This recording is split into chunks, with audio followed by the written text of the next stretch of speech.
Right, welcome to this index review for Tyranids. Big fan of Tyranids. I've had an army of them on the channel for a long time. It's changed and developed as the seasons have gone on. A fresh look now at Tyranids, a completely fresh look really with the change into 8th edition. Some units maybe have improved, some have got worse. So I've sort of run a monster themed kind of army. I'm looking to change it, perhaps dramatically, we'll have to see. I do have Tyranid sort of apocalypse size. I do have a lot of units to call upon, and then there are new units or newer units that came out that I haven't actually got a hold of yet, and this may be an incentive now of 8th edition to expand out and to start getting those units as well. We'll have to see. We'll take a look at each of the units here in this index review. So just to mention, I've got mine from gamingfigures.com. They do Games Workshop at a discounted rate. It's 15% off, and then if your order comes to over £100 they give you an extra 5% off on top of that. And then in the UK, if your order comes to over £40 they give you free delivery as well. But you can check them out, it's gamingfigures.com, and they do not just Games Workshop, a load of other gaming systems as well. So we've covered Orcs and Tau already, so we're almost through here with Index Xenos 2. Just be Genestealer Cults left to cover after this, but it makes sense perhaps to cover Tyranids first. Interesting to see how these have transitioned over into 8th edition. Got a lot of background here squeezed in. So Tyranids army list. So abilities. The following abilities are common to several Tyranid units. So Synapse. Units automatically pass morale tests if they are within 8 of any friendly Hive Fleet units with this ability. So the range of it has shrunk. Usually it's 12, but it's 8 here. Its automatic morale test passes there. Okay. Then we've got instinctive behaviour. Unless a Tyranid unit with this ability is within range of the Synapse ability. Right, so this is where your instinctive behaviour kicks in if you wander out of that area. Any friendly Tyranid units, it can only target the nearest visible enemy if it shoots and if it charges.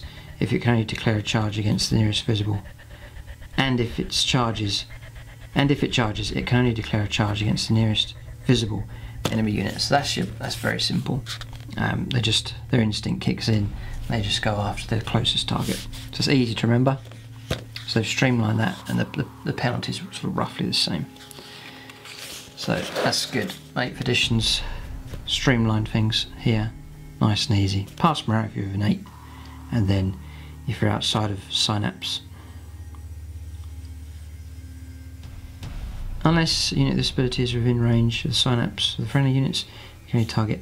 Right, so this is at any point. That's not at the beginning of your turn or anything like that. It's just you've got to be in there throughout the turn. Yep. Interesting. Okay. So. Right, but your movement is not really restricted, so it's not too bad. You can manoeuvre, you can move the units back into where they should be. You're not forced to go to cover or to retreat. So your movement's not restricted. You can continue to advance towards the opponent, but it just cuts down your options when you shoot and charge. So that's pretty good. Not too bad a penalty at all. Really not too bad. Then Shadow in the Warp's been kept as well. Enemy Psychers must subtract 1 from any psychic tests they make if they're within 8 of any units of this ability. So not that major. So say you need a 5, and then to pass the psychic power of the opponent, he's got a Space Marine Librarian, needs a 5, he gets a 5, but if he's an 8 it's -1 and it counts as a fail. Something like that. So Hive Mind Discipline. Before the battle, generate the psychic powers for Psychers. We'll cover this now. That can use powers from the Hive Mind Discipline using the table below. You can roll, or you can that randomly determine, or you can just select the powers you wish the Psyker to have. So the Horror has been kept. It used to be 6, there's 3 of them now. The Horror has a warp charge value of 6. If manifested, select a unit within 24 that is visible to the Psyker. Till the start of your next psychic phase, that unit must subtract 1 from their hit rolls and leadership characteristic. Okay, so a bit of a penalty there. Not bad. That's okay. sort of protects. Yeah, it offers a bit of protection for the Tyranids, which is helpful because usually it's an army that needs to close in and they're vulnerable at that point where they're out in the open and advancing towards the opponent. Catalyst has a warp charge value of 6. If manifested, select a friendly Tyranid unit within 18. Until the start of your next psychic phase, each time a model from that unit suffers a wound or mortal wound, roll a d6. On a 5 or a 6, it does not lose a wound. That's fantastic. Yeah, Catalyst is great. That's really good. You know, especially if you know what kind of target your opponent's going to go after. If it's a Tervigon, he's going to go after that. You put that power on him, and then any kind of wounds coming through. It's especially effective on horde units, you know, big units, and then monstrous creatures with loads of wounds. So that's a good one. Onslaught has a warp charge value of 6. So these are all quite average to manifest. If manifested, select a friendly Tyranid unit within 18. That unit can advance and shoot this turn without suffering any penalties to ballistic skill for moving and shooting heavy weapons or advancing and shooting assault weapons. In addition, the unit can also charge. And a bit of speed as well. That bit at the end is really cool. In addition, you can charge as well. So you can move, advance, shoot with no restriction, and then charge. Brilliant. And again, that could well be helpful. It's a point on the battlefield where you're trying to get a unit in. It looks like it may not reach with normal movement, so you can give it a boost here with Onslaught. So I would say all of those are good. Yeah, I'd say Catalyst is the strongest of those, but all three of those are really, really good powers. So it looks pretty good here for the Tyranids at the moment. So we've got war gear, we'll flick backwards and forwards to them as they come up for each of these Tyranid units. So, firstly, we'll cover HQs, and it is the Hive Tyrant is the first HQ. So, we have to flick to the back here to get the points costs. The Hive Tyrant is 143 points. I think I used to pay about 180, between 180 to 220 points, I think. So we'll see what kind of points cost here, but 143 so far. So regular Hive Tyrant here, he is affected by the table because he does have 10 wounds, but usually to 6 to 10 wounds, he's arm movement 9/16, and then weapon skill 2+, ballistic skill 3+, nice. Then it drops to 3+, 3+, and 4+, 4+. Still pretty good even on the low wounds there. So it's good. Strength and toughness 6, wounds 10. I mean, it used to be wounds 4. Now it's got 10 wounds. Attacks 5. That's a really nice amount of attacks. Leadership 10 and a 3+ save. So Hive Tyrant is a single model armed with 2 pairs of monstrous hiving talons and a prehensile pincer tail. So hiving talons is 0. Okay, so don't have any extra for that. And a prehensile pincer tail is a point. Cool. So 144 points there for a standard Hive Tyrant. Now, monstrous hiving talons. Cool, they're really good. Strength of the user, strength 6, AP -3, and then 3 points of damage. Brilliant. That's really good. You can reroll one. You can reroll hit rolls of 1 when attacking with this weapon. If the bearer has more than 1 pair, which is in this case, it can make 1 additional attack with this weapon each time it fights. Now you're on 6 attacks, needing 2s to hit. A lot of damage you can dish out with that one. And then the tail here is a melee weapon, strength of the user, so it's strength 6, AP 0, but it's D3 points damage. Each time the bearer fights, add 1 and only 1 of its attacks. Sorry, each time the bearer fights, 1 and only 1 of its attacks must be made with this weapon. Alright, so. Okay. So, a Hive Tyrant may replace its 1 pair of monstrous hiving talons with 1 item from the monstrous biocannons or monstrous bioweapons list. Okay, so we'll cover these monster weapons now. So, biocannons. Remember, he's 3+ ballistic skill, so it may well be worth equipping him with something.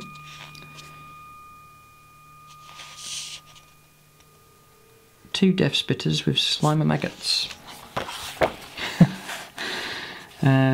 Okay. So Death Spitter of Slime Maggots, 2 Death Spitter of Slime Maggots, so it's going to be times by 2. Okay. Very interesting here. Here it is. So a Death Spitter of Slime Maggots is range 18, assault 3. So maybe that's going to be assault 6. Strength 7, nice. AP -1 and 1 point of damage. So that's not bad. Hosing down infantry. Not too bad. Not devastating, but pretty good. Okay. And they're quite cheap, 10 points a time. It's not too bad at all. 2 Devourers of Brain Leech Worms. Okay, so they're in. That will cost 7 points. So you're cheaper, yeah. So 14 points, I think. You get 2. 2 Devourers, yeah. So you're going to double this here. So yeah, let's just get the 7 points, and then Brain Leech Worms, Rage 18. Oh right. Assault 3, Strength 6, AP -0, and then 1 point of damage. Right, so your Slimer Maggot seems to be a better option. For the sake of 3 points, get an extra point of Strength, and then AP -1, which I think is really helpful. So, yep. Okay, so, yep. It's that option. And then a Stranglethorn Cannon.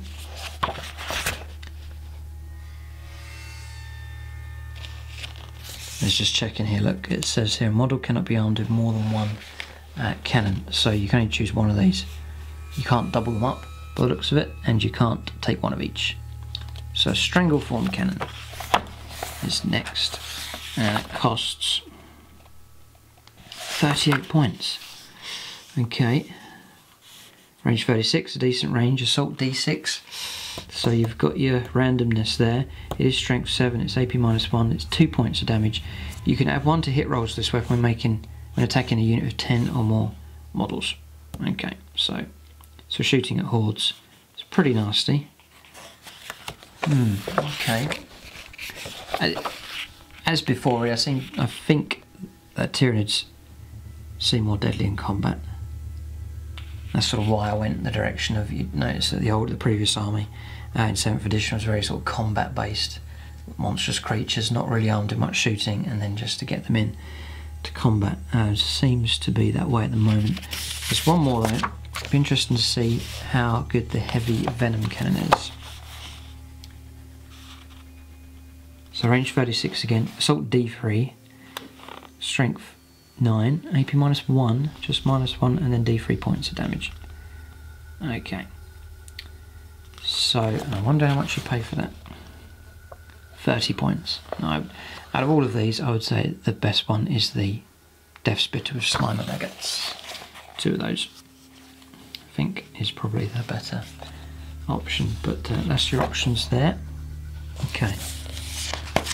So then, monstrous bioweapons. So monstrous rending claws. Costs, first of all. Monstrous rending claws is 0. Interesting. Strength for the user, AP -3 and D3 points of damage. Okay, so D3 is 3 points of damage, so that the scything talons are better. You can re-roll failed wound rolls when attacking with this weapon. Okay. In addition, each time you make a wound roll of 6, the hit is resolved to AP -6 and a damage of 3. God. It's not bad at all. Monstrous rending claws are pretty good. Okay, and very cheap as well, at 0 points to take them. Monstrous bone swords. So, monstrous bone swords here. It's 35 points. That is expensive. Strength user, so strength 6 in this case. AP -2, 3 points of damage. Model armed with monstrous bone swords can make 1 additional attack with them in the fight phase. Paying a lot of points for that. Yep. I would say at the moment the scything talons just puts that balance between damage and then points cost as well. A lash whip and monstrous bone sword.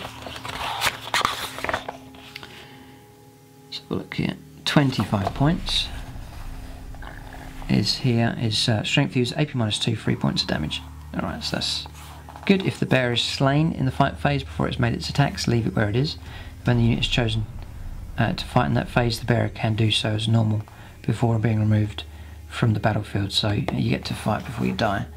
AP -2 and 3 points of damage. Yeah, lash whip and monstrous bone sword is pretty nasty. Okay, so that's the options for him. Still think the Hive Tyrant's a decent HQ for sure. So that's the options just there. A Hive Tyrant may replace both pairs of monstrous scything talons with 2 items from the monstrous bio cannons, or 2 items from the monstrous bio weapons. Okay, or with 1 item from each list. Okay. This model may have wings. If it does, it uses the second set of move characteristics in the damage table above. Alright, so that's your speed, which increases a fair bit. It gains fly as well, and fly is really helpful when we can pull out of combat and shoot as well. Okay. This model may have toxin sacs and or adrenal glands. It'll be interesting to see what those grant. Now just check for wings here.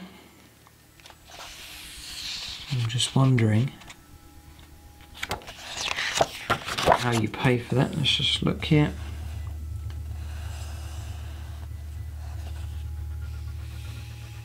Probably a winged Hive Tyrant here. Yeah, Hive Tyrant wings, 170 points instead of 143, so not too much difference. I'd still be a fan of the winged Hive Tyrant. Just there, yeah. So, toxin sacs and adrenal glands is what we want to check out here. So adrenal glands for monsters is 5 points, and then toxin sacs for here, Hive Tyrant is 4 points. So it does the toxin sacs vary depending on who you give them to, which is fair. That's good. Okay, so it's 4 points to give it to a Hive Tyrant. Adrenal glands. If a unit has adrenal glands, add 1 to the distance it can move when it advances or charges. Well, it might be worth it. Add a little bit more reliability. Toxin sacs. Any rolls of 6, any wound rolls of 6 in the fight phase for a model with toxin sacs causes 1 additional damage. Okay, for the sake of not much in points, I'll probably be tempted to take both of those. They're not bad. The thing is, they don't cost very much. You know, get both together for 9 points, which isn't very much at all. The thing is, you would just need to remember that you have those. They're easy to forget, the extra inch, you know, in the heat of a game, and you haven't got those. You haven't got it all laid out in front of you. You've got to remember in your mind. Keep adding. Remember to add 1 to your range there, and then also the 6s when you win. It's easy to forget that during the middle of a game. Now, we've got Shadow in the Warp and Synapse for him. The Will of the Hive Mind. The range of Hive Tyrant Synapse and Shadow in the Warp abilities is 12 rather than 8, so good there. Death throws. If this model is reduced to 0 wounds, roll a dice before removing the model from the battlefield. On a 6, it lashes out its death throws, and each unit within 3 inches suffers D3 mortal wounds. Okay. And then Psychic Barrier. Oh. Wow. The Hive Tyrant has a 5+ invuln save. Nice. This is something new for Tyranids. Gets a 5+ invuln. Really good. And then here, that's a Hive Tyrant can attempt to manifest 2 psychic powers in each friendly psychic phase. Brilliant. And attempt to deny 1 psychic power in each enemy psychic phase. It knows Smite and 2 psychic powers from the Hive Mind. Brilliant. That is really good. So I think the Hive Tyrant is excellent. Okay, so that's a good start for the Tyranids here. I mean, the impression I've got, just sort of seen some bad reports and things going on, Tyranids do seem to have made a comeback here, which is nice to see. But Hive Tyrant's good. Okay, so now we're on the Swarm Lord, who is power 15, so seems to be significantly more expensive here. So he's not in here, he's down here. Swarm Lord is 300 points. That's a lot of points. God. Includes the war gear, so not going to pay any more for him. We'll see how good he is. This is interesting. So, weapon skill is 2+. So no matter what the damage is, it's 2+. Ballistic skill 3+, not affected by damage either. It's interesting how they've changed this table around for him. Strength. So strength's affected by damage. It starts off at 8. Drops to 7. And then if you have 1 to 3 wounds remaining, it drops to 6. 6 is still the strength of a regular Hive Tyrant. So this is a souped up Hive Tyrant here. Toughness 6. 12 wounds. He's got a couple of extra wounds as well. Attacks. He starts off with 7. Remember, this is at 2s to hit. That's crazy. 6. And then 5, and then leadership 10 and 3 up save. So he is armed with bone sabres. You can only take one of them in the army, and he's got a prehensile pincer tail. So bone sabres, get the cost of them here. Okay, so I don't think bone sabres are in here. I'm looking for them. I think it's because he's probably the only one that can take them, and they are included in his war gear. So you don't need to look up the points for them. Bone sabres are strength of the user, in which case, if he's on full strength, is strength 8. It's AP -3 and D6 points of damage. Oh, it's utterly horrendous. He would mash through anything. If you're caught by him in combat, he's utterly horrendous. But this is how Tyranids maybe they should be. They're meant to be. You may be terrified of Tyranids in close combat. If they get close enough and charge you, then you're doomed. And that's how it should be, I think, with Tyranids. So Swarmlord is utterly terrifying. Utterly terrifying. Yeah, this is 7 attacks at 2s to hit, coming in at strength 8, AP -3 and D6 points of damage. He'll cut through pretty much anything. He comes with a 5+ invuln. He has blade parry. Add 1 to the Swarmlord's invuln saves against wounds caused by melee weapons. So in combat he goes up to a 4+ invuln. Crazy. Hive Commander. In each of your shooting phases, you can pick one friendly unit to within 6 inches of the Swarmlord. This unit can move and advance if you wish, as if it were the movement phase instead of its shooting. The Will of the Hive Mind, his synapse goes to 12 instead of 8. Death throws for him.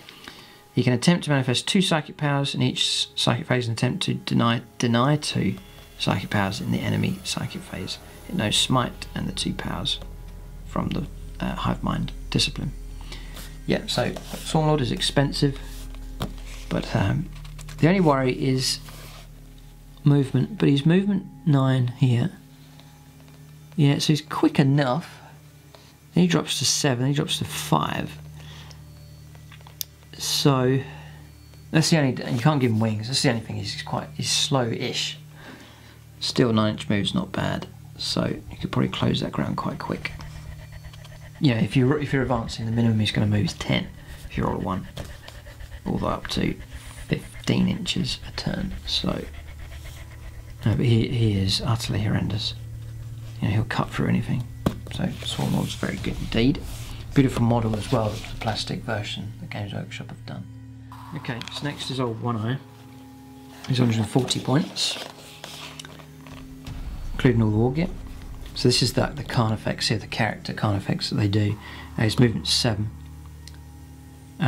Weapon skill starts at 3+, then it drops to a 3+, and then 4+ if he's on 1 or 2 wounds at the end. Toughness 7. Yep. 10 wounds. Attacks starts on 5, then drops to 3, and then D3. His strength is 765. Yep, and then leadership 7 free up save. Old One Eye is a single model armed with monstrous crushing claws, monstrous scything talons, and a fresher scythe. Only one of this model may be included in your army. So monstrous crushing claws times 2 strength. So 14 strength 14. God.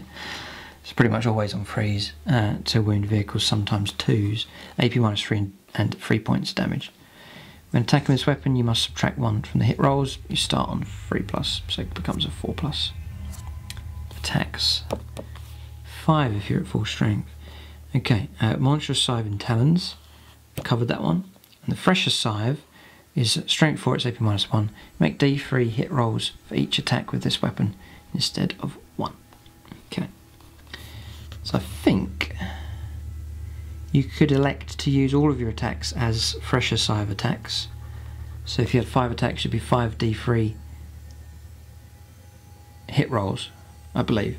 If you're like up against hordes, for example, you wanted to fresh them out of the way quickly, or quicker, then you could use the fresher scythe. He's got instinctive behaviour, immortal battering ram. When old one-eyed finishes a charge move, roll dice on a 4+, 1 enemy unit within an inch suffers D3 mortal wounds. Ouch. Alpha leader. You can add 1 to hit rolls in the fight phase for friendly Tyranid Carnifex units that are within 6 of this model. Ah, right, so he gives a buff to other Carnifexes. Berserk Rampage. Each time you make a successful hit roll for old one-eye, except for fresher scythe attacks, you may immediately make 1 additional attack with the same weapon against the same unit. These additional attacks do not confer extra attacks. Okay, and then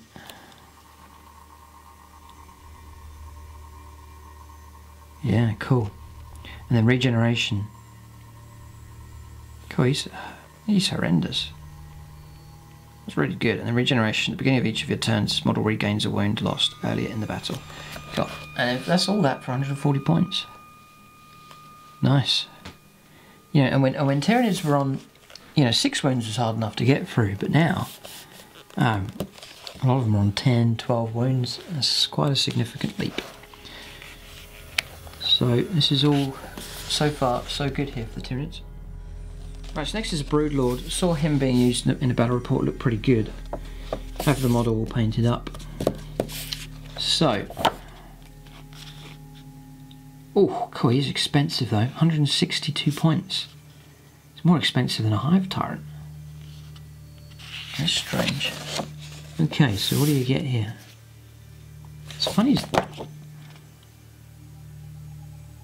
Yeah, he's a lot more expensive here. Let's have a look. Movement 8, weapon skill 2+, ballistic skill, there's no line for that, strength 5, toughness 5, 6 wounds, does come with 6 attacks. All the rest here is less than what you get with Hive Tyrant. Leadership 10 to 4 up saves, worse. He's armed with monstrous rending claws. He's 0, okay, shouldn't pay that.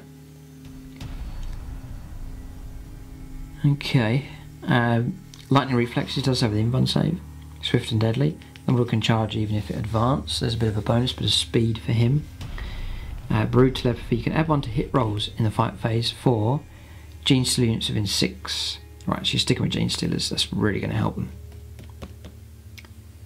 A Broodlord can attempt to manifest 1 psychic power in each friendly psychic phase. It can attempt to deny 1. No smite, and then 1 of the other from the list.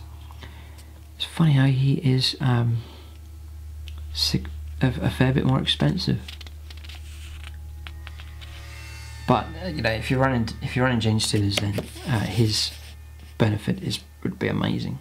It would really increase their ability. And then what's helpful is that there's synapse as well. You almost really do need him to be amongst the Genestealers for synapse control. Interesting. Right, next one's Tyranid Prime. Not sure what model they use for this, but Tyranid Prime is just a flat 100 points. Movement 6, weapon skill 2+, that's good. Ballistic skill 3+, strength toughness 5, 6 wounds, 4 attacks, leadership 10 and 3 up save. He comes with Scything Talons and a Devourer. Okay.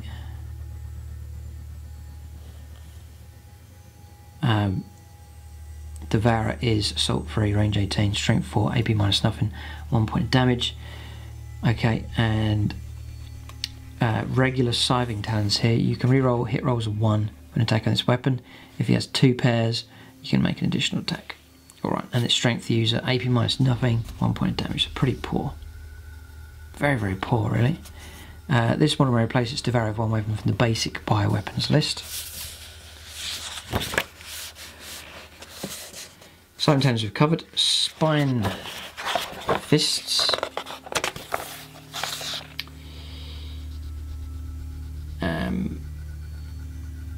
Oh, which one do we go for? Spinefist Ravenous, Spinefist Termagant. Okay, not sure about that, but it's either 0 points or 3 points. So now we look it up here. Pistol, range 12. When a model fires this weapon, it makes a number of shots equal to its attacks. So 4 shots for him. Strength 3, and 1 point damage. No AP minus 1. No AP minus at all. So that's quite terrible. You may replace its 7 turns of 1 weapon from the melee bioweapons list.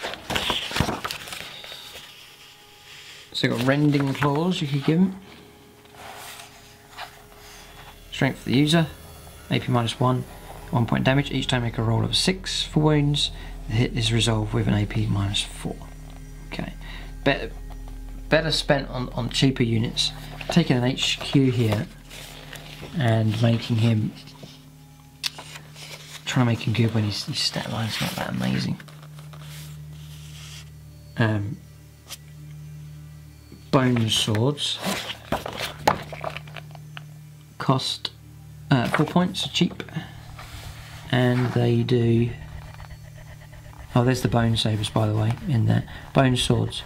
Strength of the user, AP minus 2, 1 point damage. Model armor bone swords can make an additional attack with them in the fight phase. Alright, so it's not bad. Not scary though, really. And then the other one is Lash Whip and Bone Sword. Just a regular Lash Whip and Bone Sword. Is 2 points. Oh, cheap. Strength of the user, AP minus 2, 3 points of damage. Ouch. God, that's super cheap. Okay, so there you go. Lash Whip and Bone Sword's the best one there. Very, very cheap indeed. Flesh Hooks. It's a shooting attack still. Yep, costs 2 points. Very cheap indeed. It's strength, range 6, assault 2. You'll be on freeze to hit here with the Tyranid Prime. Strength the user, AP minus 1, AP minus 0, and then 1 point damage. This weapon can be fired within an inch of an enemy unit and can target enemy units within an inch of friendly units. Okay, so it's like a pistol, but assault 2. So that's his options. He may take toxin sacs and adrenal glands. Okay, so we've covered that already. Shadow in the Warp. Alpha Warrior, you can have 1 to hit rolls for Tyranid Warriors, Tyranid Strikes within 6. Okay, that's the real buff that you wanted to take for them. It's going to be really helpful to have 1 to hit rolls. Just make Tyranids really vicious in combat. Okay, but probably not take the Prime. The other HQs we looked at, you do pay a bit more, but I reckon it is definitely worth it. Okay, so next is the Tervigon. I love the model, so we're looking to see how good this one is. It's 217 points. A tasty amount of points here. So I'll just cover this part first. It's tough, strength 7, toughness 8, 14 wounds to get through, 3 attacks, leadership 9, and 3 up save. Starts off movement 8, weapon skill, ballistic skill 4+, then it drops to movement 6, 5 pluses for weapon skill, ballistic skill, and then 4 inches on 1 to 3 wounds remaining, 5+ in combat, 6+ of shooting.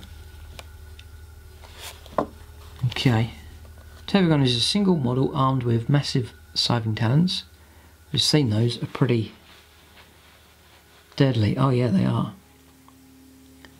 AP minus 3, strength for the user, but strength 7, and then D6 points of damage. So nasty enough if you get too close, especially against vehicles.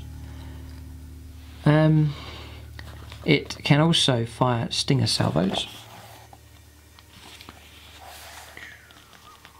It's 11 points for that. If you had to add on top of what you've already paid, over 200 points, and that will give you range 18, assault 4. Remember you're on 4+ ballistic skills, you can hit with 2. Strength 5, AP minus 1. 1 point damage. Okay. So stat's not bad, but the ballistic skill isn't that high, and it's quite a low amount of shots. Okay. So this model may replace its massive scything talons with massive crushing claws. And that is 25 points. and that will give you ×2 strength, so you're on strength 14. AP it says AP 3 here, I'm guessing that's AP -3, and then D6 points of damage there. Okay, you need to subtract 1 from the hit rolls. It's going to make it 5, so it's very, very difficult to hit actually. Yeah, so that is pretty significant there. Subtract 1 to hit. Only 5s to hit, that's really only 3 attacks. So massive crushing claws. Yeah, so a single model armed with massive Scythe talons. Okay, you probably want to stick with that because it's still strength 7. It's AP -3, D6 points of damage. Yeah, so that's probably what I'd stay with. Then and you got to pay out for the claws as well. You got toxin, sacs, and adrenal glands. Okay, so Shadow in the Warp, Synapse, Brood, Progenitor. You can reroll hit rolls of 1 in the shooting phase for friendly termagant units within 6. So that's helpful, a little buff for them. Cool. And that's helpful because with a horde units, you know, big units, there's going to be a lot of 1s that you roll when you shoot. So the ability to reroll 1s is helpful. It may sound insignificant, but I found here in 8th edition that rerolling 1s can actually be very, very helpful indeed. Synaptic Backlash, similar to before. Imagine if Tervigon is reduced to 0 wounds, roll a d6 before removing the model from the battlefield.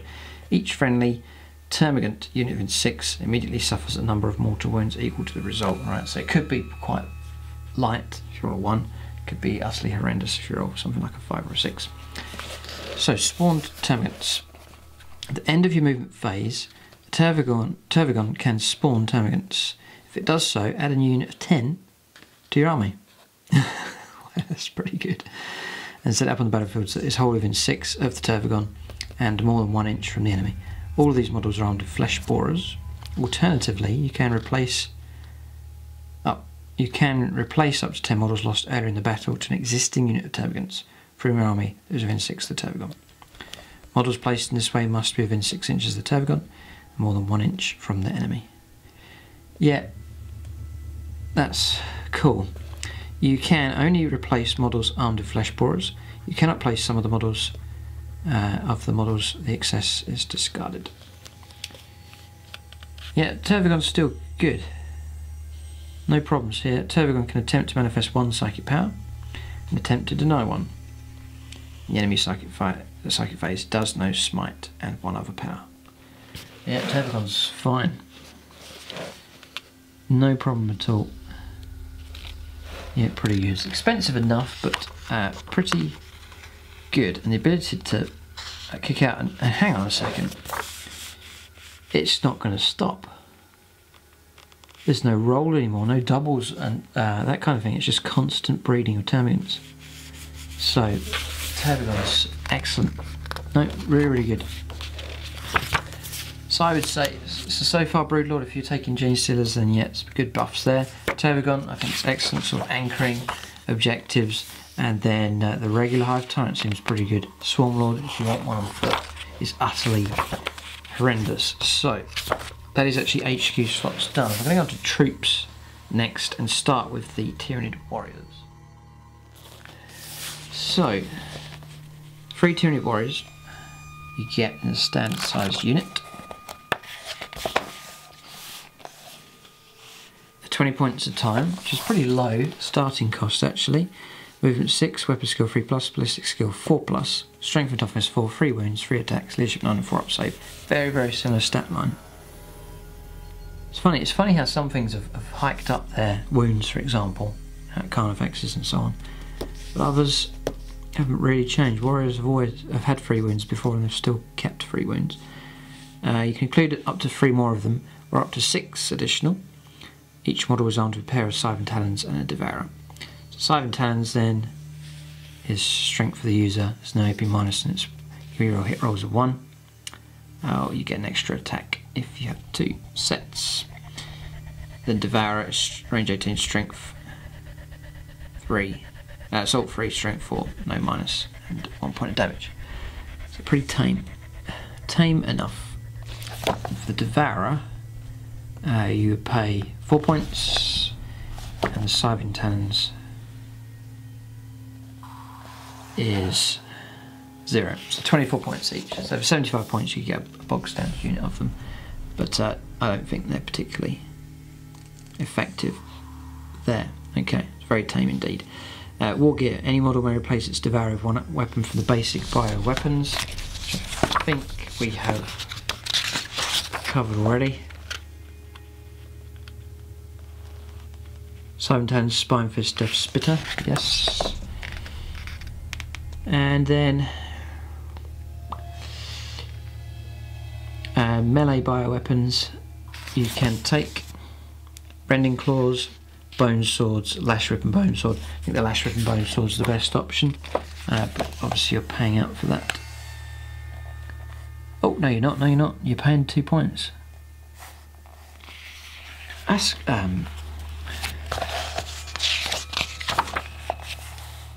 Lash Rip and Bone Sword, Strength Use, AP -2, 1 point damage. That's not bad, you know, the Lash Rip and Bone Sword. Now, you can, so you'll do a pair of Scything Talons and Devourer. Any model may replace its Devourer with one weapon from the basic bioweapons. Any model may replace its Scything Talons with one weapon from the melee bioweapons. Okay. So you have to take that. No, basic bioweapon. I'm just figuring out your combinations. You can take basic bioweapons, Scything Talons. So you can take Scything Talons and then go to melee bioweapons and then take a second melee based option. So you can go for that combination. So you can go Scything Talons, Rending Claws, Scything Talons, Bone Sword, Scything Talons, Lash Rip and Bone Sword. Yep. Okay. And cheap enough, really. Tyranid Warriors are cheap. I don't think they'd be that effective unit of 3 of them. If you went up to like units of 9, and now you're looking at a lot of attacks, they would cut through stuff pretty good, especially if you gave them the Lash Rip and Bone Swords. Yep. Which doesn't cost very much at all. The only things are speed, 6, slow on it here. I don't think they come with any bonuses here. They do have their Synapse and Shadow and Warp, so they keep that. For every 3 models in the unit, one model replaces its Devourer with one weapon from the basic bio cannons. Right, so got access to that. So we haven't checked these yet. So Barbed Strangler is 15 points. Range 36, Assault D6, Strength 5, AP -1. You can add 1 to the hit rolls to this weapon when making an attacking unit with 10 or more models. Okay, so we have freeze to hit large units. Not bad. Then you can take it's the Venom 10, isn't it, I believe? Yeah. Which costs 9 points, nice and cheap. Assault D3. This is nice, yeah, it's range 36, Assault D3, Strength 8, AP -1 and 1 point of damage. Okay. Just the shooting weapons seem quite tame, really, not much to be feared at the moment. So I would aim towards, definitely aim towards more of a combat based with the units that we've seen so far. For sure. Okay. You can take flesh hooks. All models in the unit can have toxin sacs and adrenal glands as well. Okay, so Tyranid Warriors, they're okay. Didn't really stand out too much, but they're alright. So next one's Genestealers. I've heard a lot of people saying that they are really, really good. It's interesting, I've got a lot of Genestealers I could possibly use, so we'll see. Usually 7th edition they're expensive. They get, if they're in amongst other units, the opponent usually just prioritises picking on Genestealers, take them out, worry about the soft units later, so they attract a lot of attention, and then they are good, but you sort of start paying through the nose for them. But we'll see now. Unit 5 Genestealers. I wonder how much they are. They're 10 points a time. Okay. Now, usually it was about 14, 16 points a time.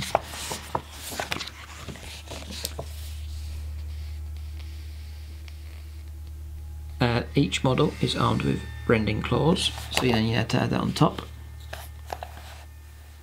2 points. They're looking at 12 points a model, which is reasonable enough. We'll check the stats here. Movement 8, nice. Remember, movement 6 used to be movement 8 now. 3+ weapon skill. It's no matter who they're fighting. It's good. Nothing ballistic skill. Strength toughness 4, 1 wound. 3 attacks basic. Nice. Unit 10, 30 attacks. Cool. Leadership 9, 5 up save. You can go for unit 5. You can add 5 to it. You can add another 10. So that's units of 15, or units of 20 in total. Each model is armed with rending claws. Rending claws is strength fused at AP -1. But then if you roll 6s when you wound, it's AP -4. Not that effective, but you start until you start getting large units. So 20 of these charging in. I'm just going to mash through their targets. Even vehicles, really. If you had enough of these attacking, you're rolling 6s on your wounds. Usually you need 5s, I think, against most vehicles. Then on those 6s, you know, if you've got tons of attacks, you're going to get them. You're going to strip the armour away. Now, any model may also have a pair of Scythe Tannins. Now, you can reroll hit rolls of 1 when attacking this weapon. That's nice. Now, I'm sure Tyranid players is a pretty easy combination to go for here. Rerolling 1s.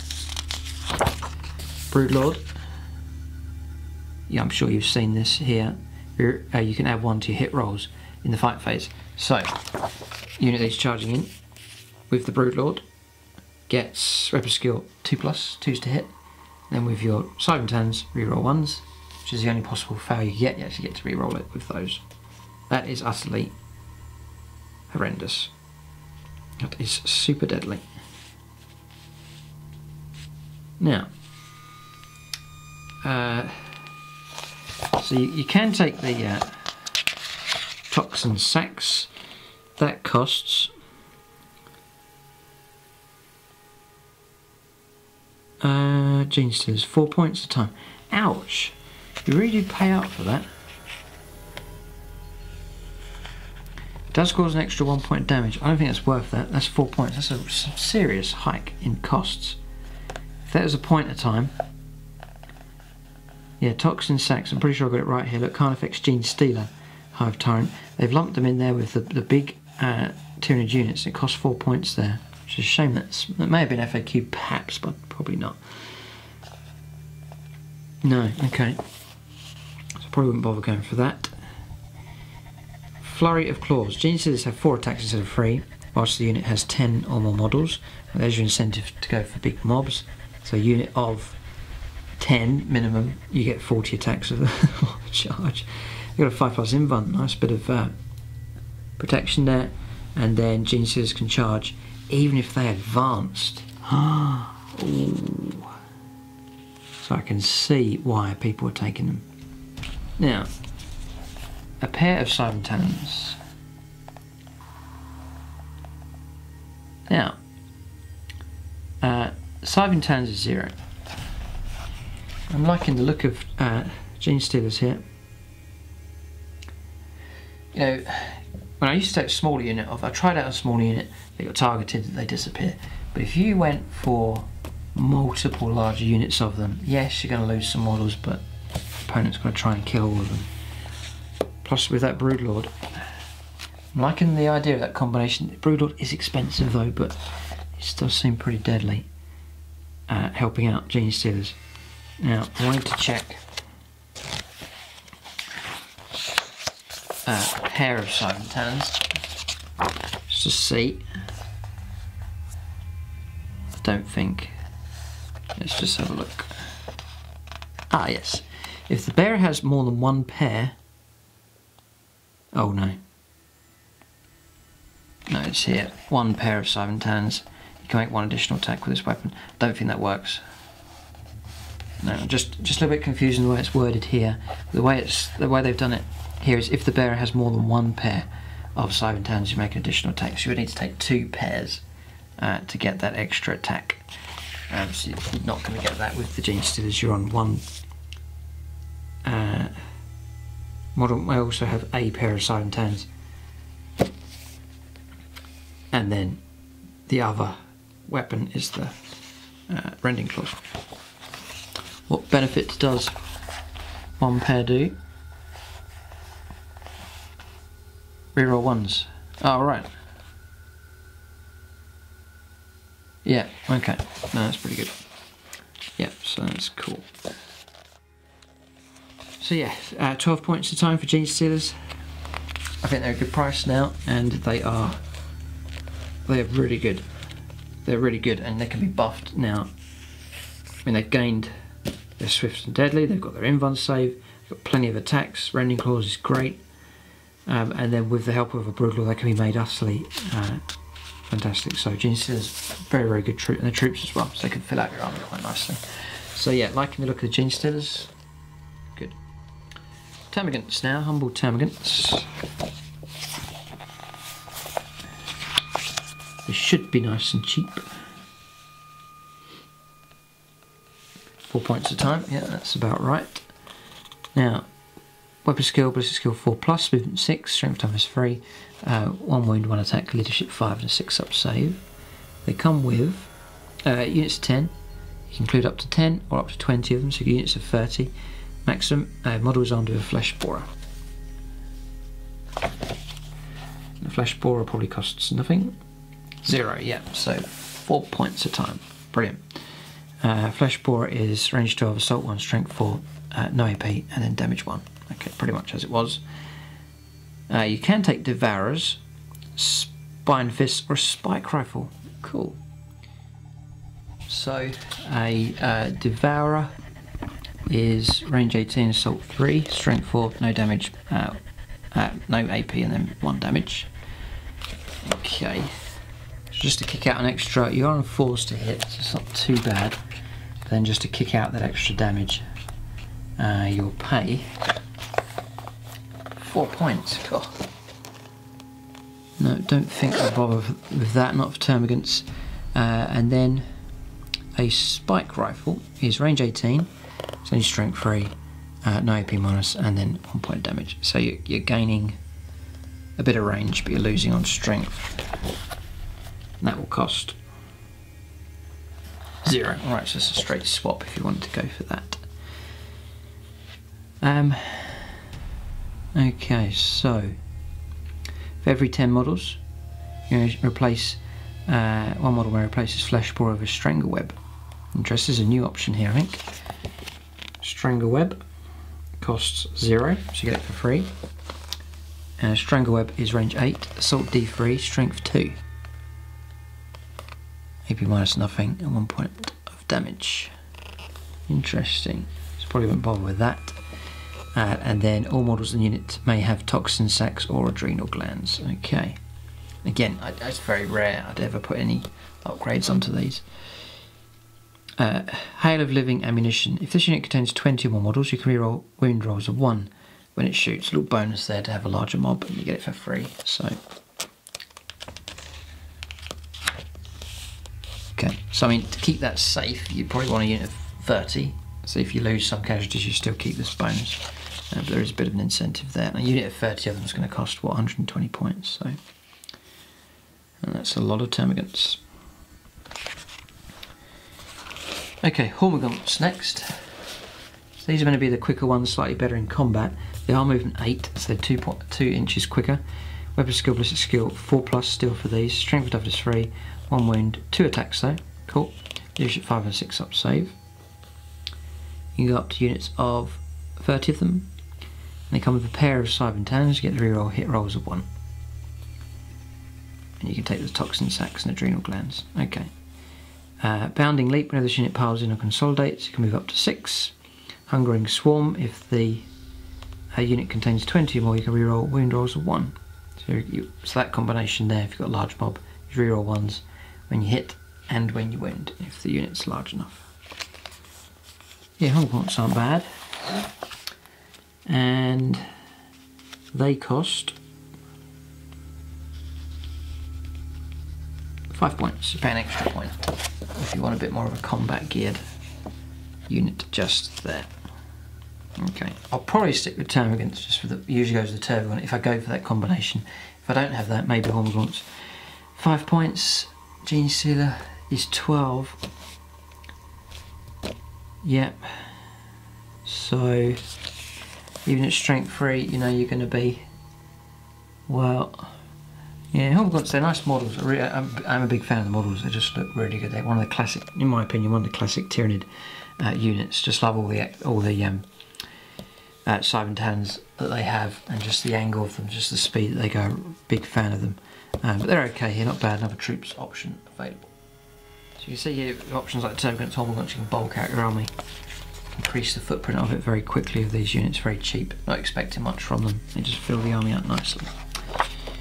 So last troops here is Rippers. Actually, count as troops here. So they're 11 points a base, so 33 points for a unit of 3 of them. Movement 6, weapon skill, ballistic skill 5 plus, pretty poor. Strength of doubles 3, do have 3 wounds though, do have 4 attacks, leadership 4, 6 up save, and go all the way up to adding an extra 6, so 9 bases. They're armed with claws and teeth. Claws and teeth is strength of the user, which is strength 3, and then no extras there. You can take, all models in the unit may also take spine maws. It's maybe a point or 2. It's 2 points, yeah. Makes them 13 points a base. A spine maw is interesting, range 6 or pistol 4, strength 2, and then nothing on top of that.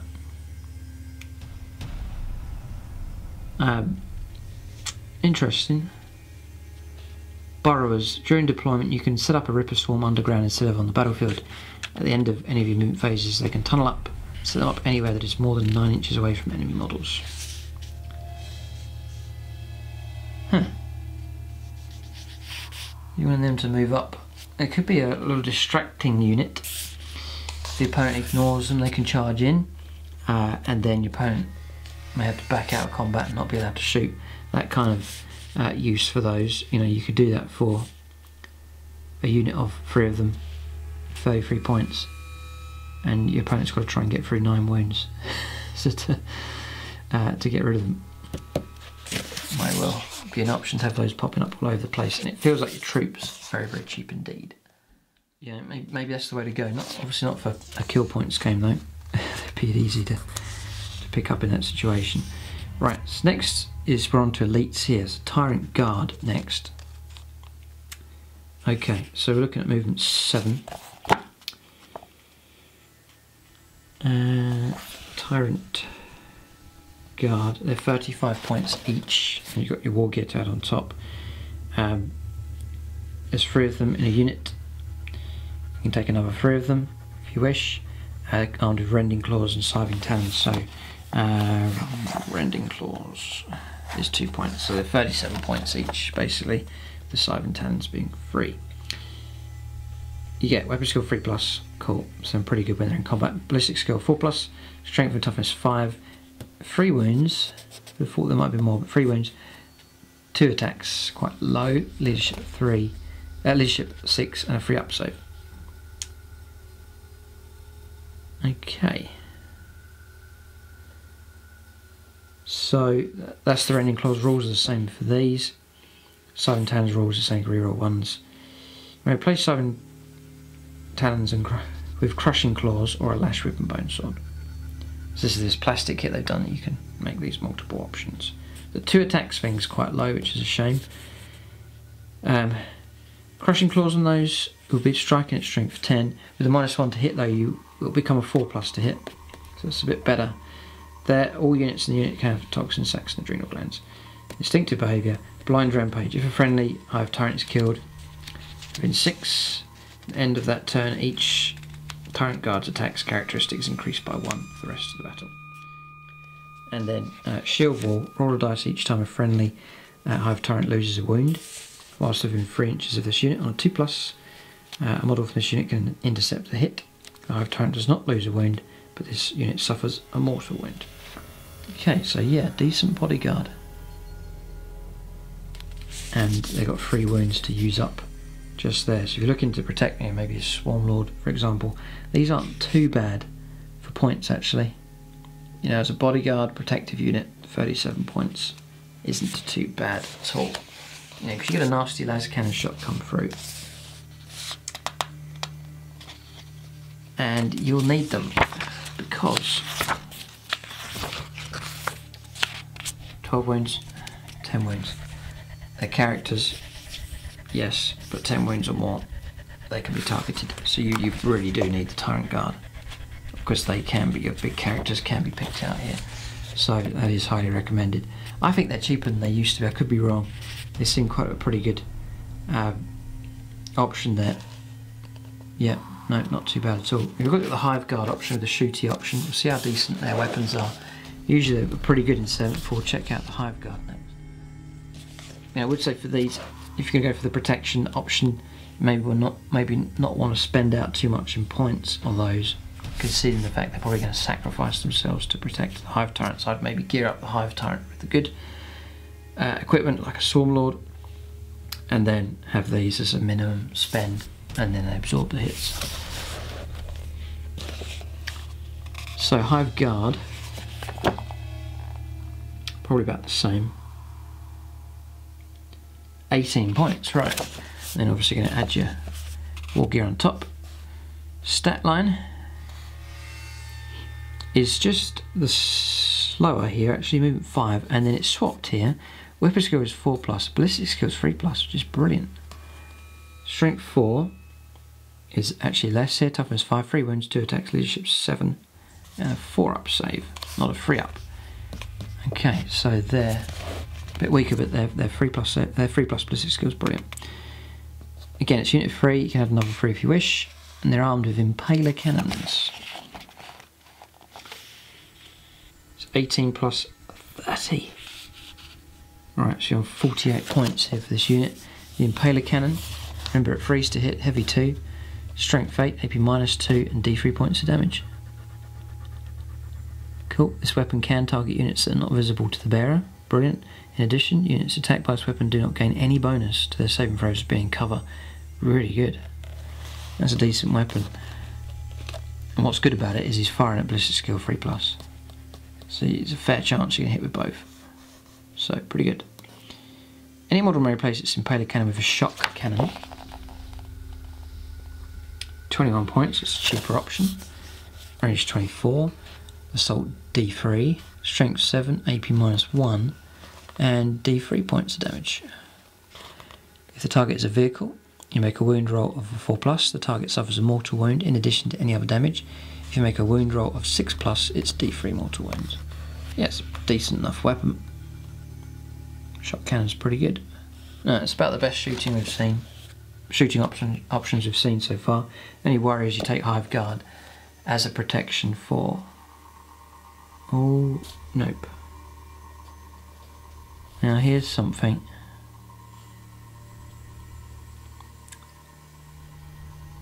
No, these don't protect him. They don't have this shield wall rule, so they can't intervene. This is a unit you take because of their shooting ability, which is pretty good. Both of those weapons are pretty cool. You're looking at about 40, 50 points a time. So yeah, they're not bad, they're alright, and the weapons aren't too bad at all. Lictors. Always been a big fan of the Lictor, but it's never quite shone in a game. It's not really something to be feared. I wonder if they have made it scary. I hope they have. We'll see. 41 points for this thing.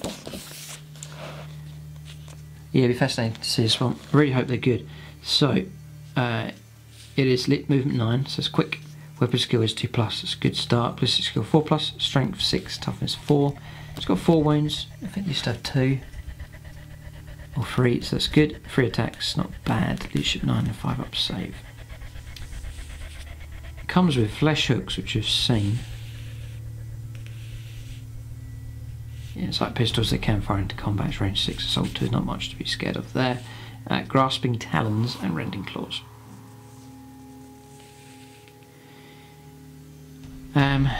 Okay, so grasping talons. I wonder if you have to pay for this. No, you don't. And then rending claws is 2, so you're looking at 43 points each. So I think they used to be, I could be wrong, I think they used to be 50. So cheaper here for the lictor. Grasping Talons is strength for the user, which is strength 6. It is AP -1, it's 2 points of damage each time. And then the rending claws here, the usual rules for that. Okay, it's only 3 attacks, but you're on 2s to hit. Chameleonic Skin. Your opponent must subtract 1 from their hit rolls for attacks that target this model. And this is attacks here, so this is attacks in combat and shooting, I believe. In addition, add 2 instead of 1 to saving throws for this model when it is in cover. So that's pretty good. It's -1 to your hit, and it's +2 to your cover. Not bad. Hidden Hunters. During deployment, you can set up a lictor in hiding instead of placing it on the battlefield. At the end of any of the movement phases, the lictor can spring from its hiding place, setting up anywhere on the battlefield that's more than 9 inches away from enemy models. Right, so you've still got to go that 9 inches away. You can reroll the lictor's charge distance. Yeah, they're trying to recover it here, but it doesn't look good. In the turn in which it uses this ability to arrive. Right, so you get 2 chances of trying to make that charge. Yeah, no, not really. Not really, I'm afraid, with the lictors. You can't take broods, so they're just loners. So they're not terrible, but not that deadly. Right, next is one of the bigger things. This is a model I haven't got here. So this is the Male Scepter, which is this one here. Costs. So I want to consider these units I haven't got. It's 162 points here plus your war gear. You're getting movement 7, weapon skill of 4+ to start off with. As a psychic overload, which we'll cover in a moment, is strength 7. That's at its best. Then it drops to weapon skill 5+, and then 6 strength, and then 1 to 3 wounds remaining is 6+ weapon skill 5 strength. Ballistic skill 4+. Toughness 7, 12 wounds, it's durable enough, 3 attacks. At least at 9 it does have the 3+ save. It's armed with massive Siven Talons.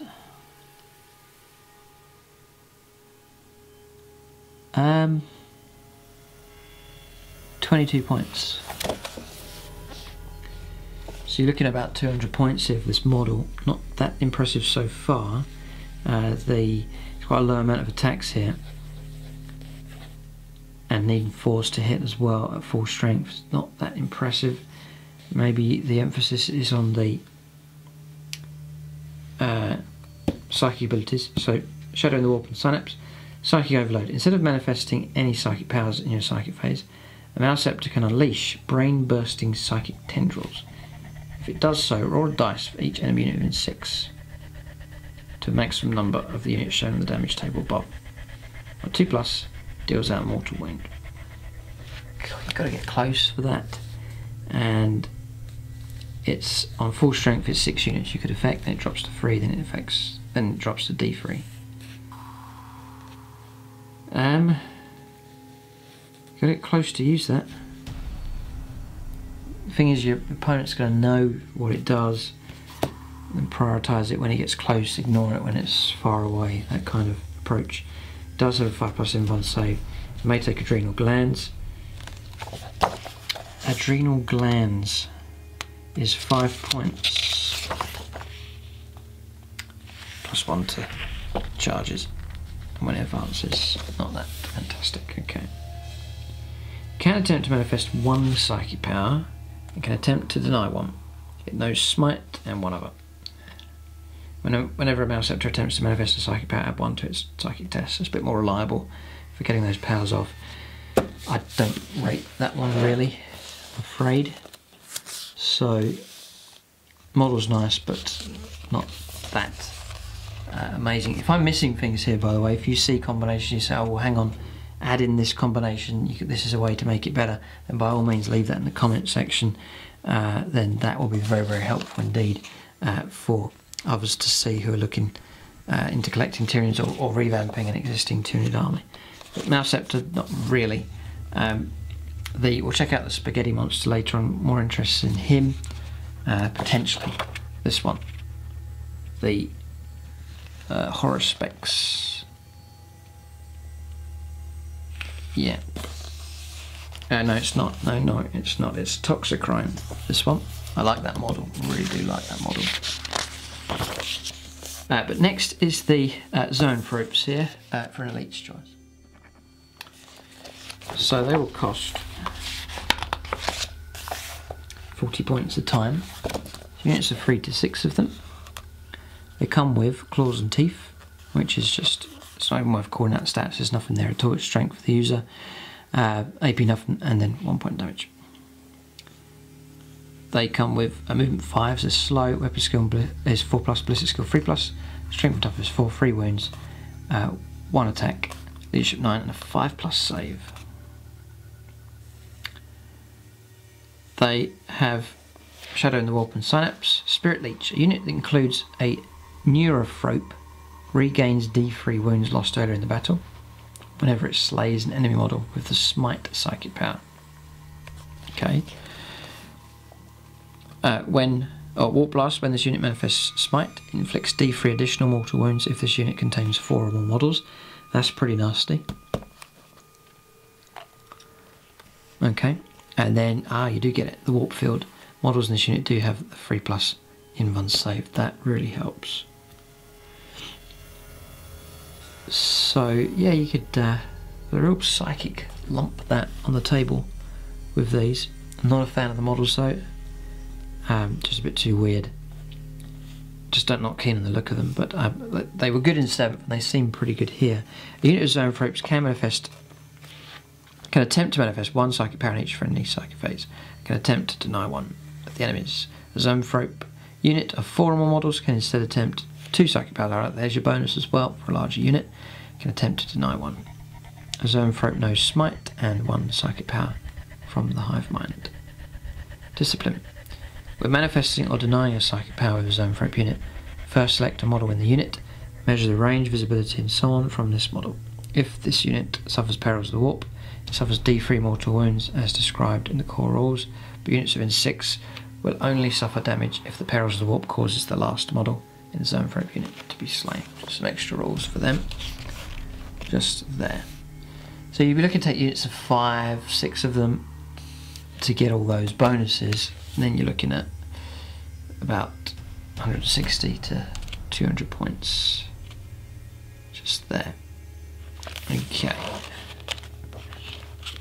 Next is the Venomthropes. Here, I used to use these to protect my army pretty effectively with shrouded ability. We'll see what kind of benefits you get here. So, Venomthropes, 25 points a time, so cheap start for them. Movement 5, units of 3 to 6 of them. So, 75 points gets unit 3. That's the minimum. You can't take singles, you have to take that as the minimum size. That's interesting. Used to be able to take one of them. Movement 5, weapon skill, ballistic skill 4+, strength and toughness 4. Do come with 3 wounds, a little bit of durability, a little bit of absorption there. 2 attacks, leadership 5 and a 5+ save. They're armed with toxic lashes. Let's see if you have to pay for those. Nope, you don't. So it's nice and cheap. Right, so you can shoot with them. Toxic lashes here, range 6, assault 2. This weapon can be fired within an inch. It's like a pistol thing you can do. It can target enemy units within an inch of friendly units. In addition, you can reroll fouled wound rolls and attack them with this weapon. Okay, and then in melee, strength for the user. There's no bonuses here other than you can reroll fouled wound rolls when attacking with this weapon. Model armed with this weapon always fights first in the fight phase, even if it didn't charge. Cool. If the enemy units that have charged or that have a similar ability, then alternate choosing units to fight with, starting with the player whose turn is taking place. Interesting. Not that they're going to be that devastating in combat anyway. So this is the bit we're interested in here. Shrouding Spores. Your opponent must subtract 1 from hit rolls for ranged weapons that target infantry infantry units within 3 inches of any friendly Hive Fleet Venom Throats. You do have to be close to get this. It's only -1. I wonder. Infantry, Zoanthropes are. Maliceptor isn't. Just checking, looks like you can't protect everything here. You can protect the Broodlord. Can protect the Prime. Tervigon can't benefit from this. Hive Tyrant, Swarm Lord, or One Eye. I'm sure the other big monsters don't benefit from it either as well. So this is not as good as it was, I'm afraid to say. Yeah, it's infantry units. So now you've cut down, and the main thing you wanted to protect was the monsters usually.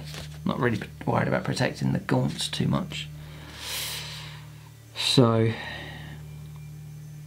no, and they're slow. I mean, you could say try and keep them up with Genestealers. They're going to struggle because they're movement 5. So usually I'd hide them, keep them around, have them protect things like Tervigons. They're not going to be able to do that now.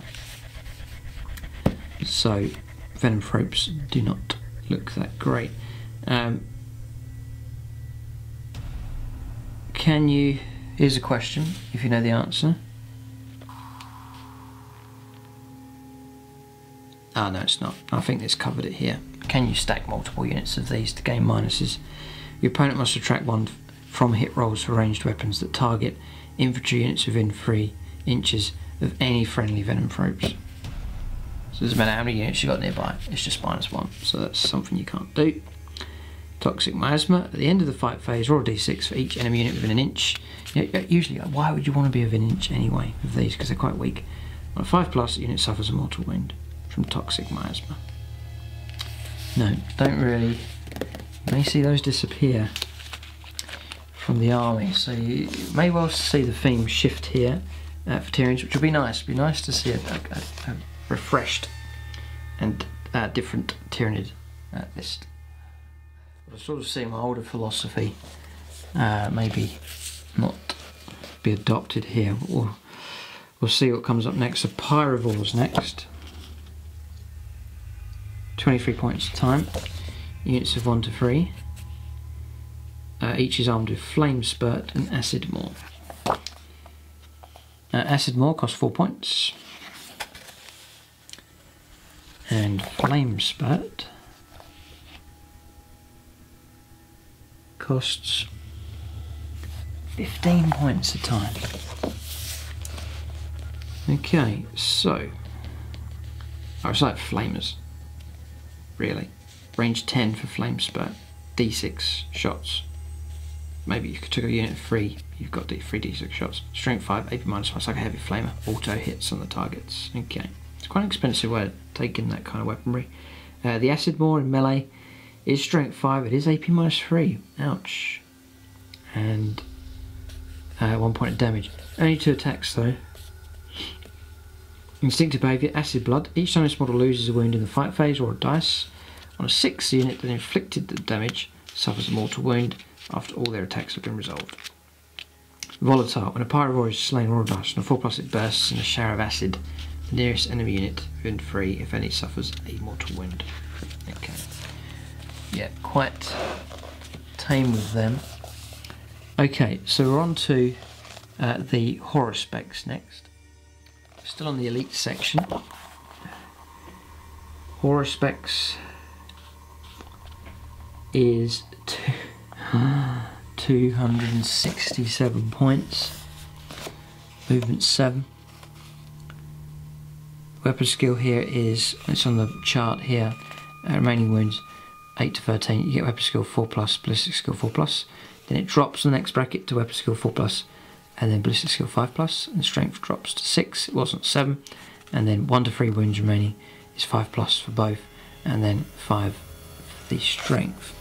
Its toughness 8, which is pretty tough. 13 wounds, I think that's the highest so far. 4 attacks, that's a good foundation there. Leadership 6 and a 3-up save. Horror Specs is a single model. This is the one with the massive jaws and the tongue that comes out and grabs things. The other option you can take is the Hexacron. I think it's the same model. So it's a single model armed with a grasping tongue, a ravenous maw, and a shoveling claws. So, grasping tongue. Do you have to pay? It's 11 points. God, you've got to add that on top of 267. Boy, oh boy. Ravenous maw. That's free. And then shoveling claws is 0 as well. Okay, not too bad. I was bracing myself there for a number of payments you had to make. So grasping tongue is range 12, assault 1. Okay. I mean, you're only going to be on 1 shot, needing a 4+. Dear oh dear. Strength 6, it is minus AP3, D3 points damage, but the only problem is it's only 1 shot, and it's a poor ballistic skill to hit with. This weapon can be fired with an inch. You can fire it like in combat. You can target units with an inch of friendly units. In addition, when a model is slain by this weapon, the Horuspex regains a wound. Interesting. Ravenous Maw. Strength for the user, which is strength 7 at full strength. AP minus 1, D3 points of damage. You make D3 hit rolls each attack made with this weapon instead of 1. Nice, that's a nice lot of attacks there. Not too bad. And then shoveling claws is times 2 strength, so strength 14 maximum, AP minus 3, D6 points of damage. Nice. That's good weaponry there. Any downside, you're on 4+ to hit with 4 attacks. We have got acid blood, so each time this model loses a wound in the fight phase or a dice on a 6, the unit that inflicted the wound suffers a mortal wound. Rapacious Hunger. Each time a Horuspex slays an enemy model with a Ravenous Maw, it can immediately make an extra attack with its shoveling claws. In addition, at the end of a fight phase in which a Horuspex slew any models with its Ravenous Maw, it regains a wound lost in the battle. Cool. And Frenzied Death Throws. If it's reduced to 0 wounds, on a 6, units within, that's the usual rules, units within 3 inches take 3 mortal wounds. Yeah, Horuspex, kind of strange. It's pretty deadly though.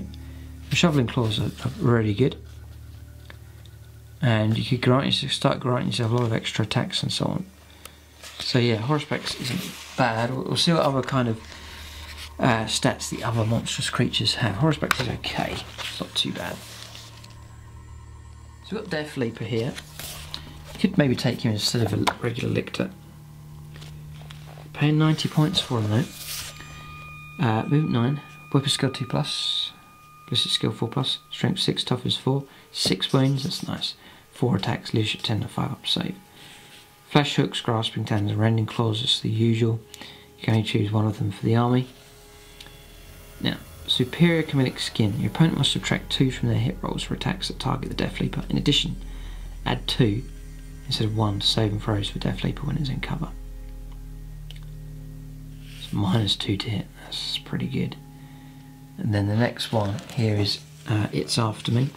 During deployment, you can set up Death Leaper in hunt of a victim instead of placing on the battlefield. If you do so, at the start of the first battle round, but before the first turn begins, pick a character from the opposing army. At the end of any of your movement phases, Death Leaper can pounce upon its victim. Set it up anywhere in the battlefield that is within 6 inches of the enemy character you choose, but more than 1 inch away from any enemy models. That's the kind of Lictor you want. That was really good. Yeah, he's really good. 6 inches is really doable. Yeah, not bad there, Death Leaper. It's pricey enough though, 90 points, but it's pretty good. Okay. The Red Terror next. 75 points, and that's all you're going to pay. Movement 12, because he's fast. Weapon skill 2+, ballistic skill 4+, strength toughness 5, 6 wounds. Death Leaper there with 6 wounds, it's nice. Much better for absorbing damage there. Same here, 5 attacks soon, that's really good. Leadership 7, 4 up so. It's a single model armed with prehensile pincer tail, 2 pairs of Siphon Talons. Only one of this model can be included in your army. Oh dear. In the prehensile pincer tails, strength of the user, which is strength 5, there's no AP minus, it's D3 points of damage. So, nope, not that great. Death from below. During deployment, you can set up, and it comes up in any movement phases more than 9 inches away. Okay.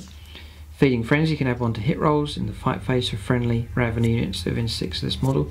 That's a pretty good bonus. And then Swallow Whole, if 4 or more of the Red Terror's Siphon Talons attacks hit, instead of causing damage normally, the Red Terror can attempt to swallow a victim, or a d6. If the result is equal to or higher than the highest wounds characteristic of the unit, one model from that unit is slain. Okay. Not too bad. But again, nice bonus for Ravenous here with the Red Terror. Okay. So next is Tyranid Shrikes. This is your quicker, this is fast attack we're into now. Now, movement 12 for these. 26 points is to start off with. Movement 12, weapon skill 3+, ballistic skill 4+, strength toughness 4, 3 wounds, 3 attacks, leadership 9 and 4 up saves. Pretty quick here with these. You have to take a unit for him. You can take up to 3 more or up to 6 more. Units are 3 to 9. And each model is armed with a Devour and Siphon Talons. Okay, so you're probably going to look to swap that out. You can go for any model may replace its Devour with basic bio weapons. Any model may replace its Siphon Talons with bio melee weapons. That's where you're bringing your lash whips and bone swords, that kind of thing. Rending claws. For every 3 models, you can replace your Devour with basic bio cannons.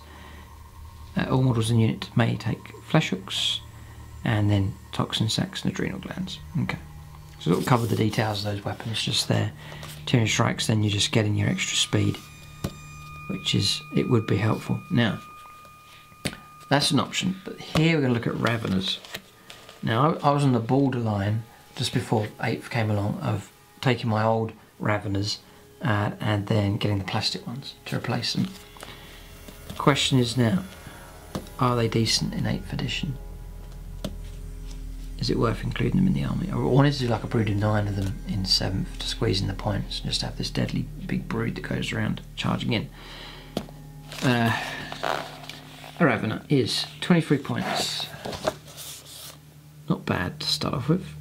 I think they're about 30 points each, I believe, in 7th. So we're on 23 to start here. Each model is armed with 2 pairs of Siphon Talons. That's no points extra. Movement 12, weapon skill 3+, nice. Ballistic skill 4+, strength and toughness 4, 3 wounds, 4 attacks base, that's brilliant. Leadership 5 and a 5 up save. Now, any model may replace its pairs of Siphon Talons with rending claws. Sorry, any model may replace one of its pairs. Right, so that's the combination I go for. That's pretty effective because you've got loads of attacks, you're looking for those 6s. So, yeah, and they're all coming in at -1. Rending claws. Yep. Yep, so not bad at all. Now, this is interesting. Any model may have Spine Fists, a Devourer, or a Death Spitter. So take a unit of 9 of them. That's 27 shots with one of these. Let's have a look here. Death Spitter. Although both come with 3. Okay. So, yeah, Death Spitter here. Look at this. Range 18. Assault 3. You're forced to hit. Loads of shots though if you have a big mob of these. Strength 5 and AP -1. I hope this is cheap. I looked at this earlier. Death Spitter.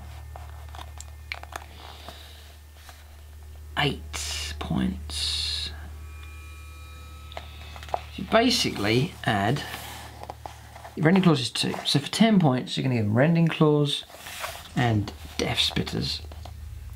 That's going to make him 33 points each, which still isn't that bad.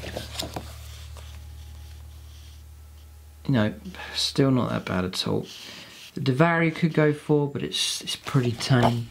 Let's see if it's 4 points. Oh no, for an extra 4 points, you're getting a much more superior weapon in the Death Spitter. Death Spitters have made a comeback here. Just that strength 5 and the AP -1 is really helpful. Now, does it replace any model may have spine? No, it doesn't. So you can keep your full combat gear, your Cyber Talons, Rending Claws, and you can also take a shooting option. What's great now is, yeah, this is really, really good because you've got death from below. Yeah, they come up any turn you want, and you have to be 9 inches away, easily within range of your death spitters. So you can come up from reserve, borrow up from under the ground. Instead of just sitting there, they can strike now with a ton of shooting. And what the other cool thing is, when they move now, you can move them, shoot at one target, charge a different target. So, yep, I brewed a 9 of them. Wouldn't work out too bad, be under about 250 points for brewed a 9, but that's a lot of wounds to get through, ton of attacks. Yeah, loads and loads of attacks, and pretty deadly. And then the shooting would be 27 shots. Yeah, nice. Nope, great Raveners. That's a hot unit there. They are pretty good. You know, and I have the lead ones, but the new plastic ones, they're bigger, the posing's better, the sculpting's better. So there might be a time to invest in the new plastic ones of those, but those Raveners, they are pretty good. Now, a number of the units have this death from below, or the ability to burrow up on the early turns of the game. So you can imagine turn 1, you're going to come up right near your opponent, and then once they're up, then move off. Maybe do an army of multiple different types of units that can burst up from under the ground. You know, Raveners and other types of units. Okay, but they are really cool. A Sky Slasher Swarm.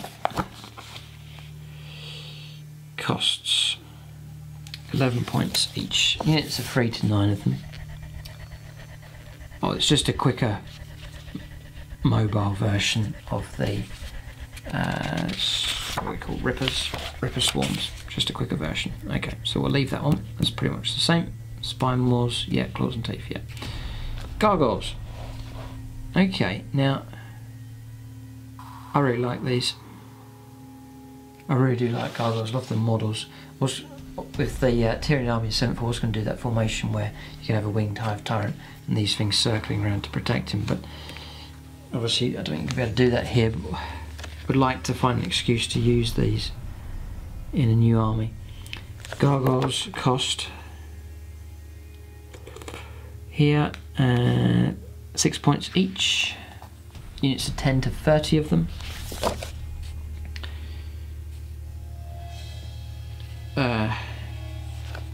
Flash Borer, Blinding Venom. Blinding Venom 0. Flash Borer is 0. Okay, so 6 points each. They're nice and cheap. Nice and quick as well. Shame they can't do the bodyguard thing, similar to the Tyrant Guard. Shame they can't do that to him. To protect him because of his amount of wounds, he can be targeted. It's a shame that. So that's the Flesh Borer. So you know usual rules for that. Blinding Venom, use it in melee, strength 3, AP -0, 1 point damage. If your unit suffers any unsaved wounds in this weapon, your opponent must subtract 1 from hit rolls for that unit until the end of the turn. Okay. Not that amazing. You can take toxin, sacs and adrenal glands. Hail of Living Ammunition. If this unit contains 20 or more models, you can reroll wound rolls of 1. Okay, so they're not that amazing. So I probably wouldn't bother taking it. If they had some special ability where they could protect something, there's some incentive to take them. I would go after those, but it doesn't look like it. Okay.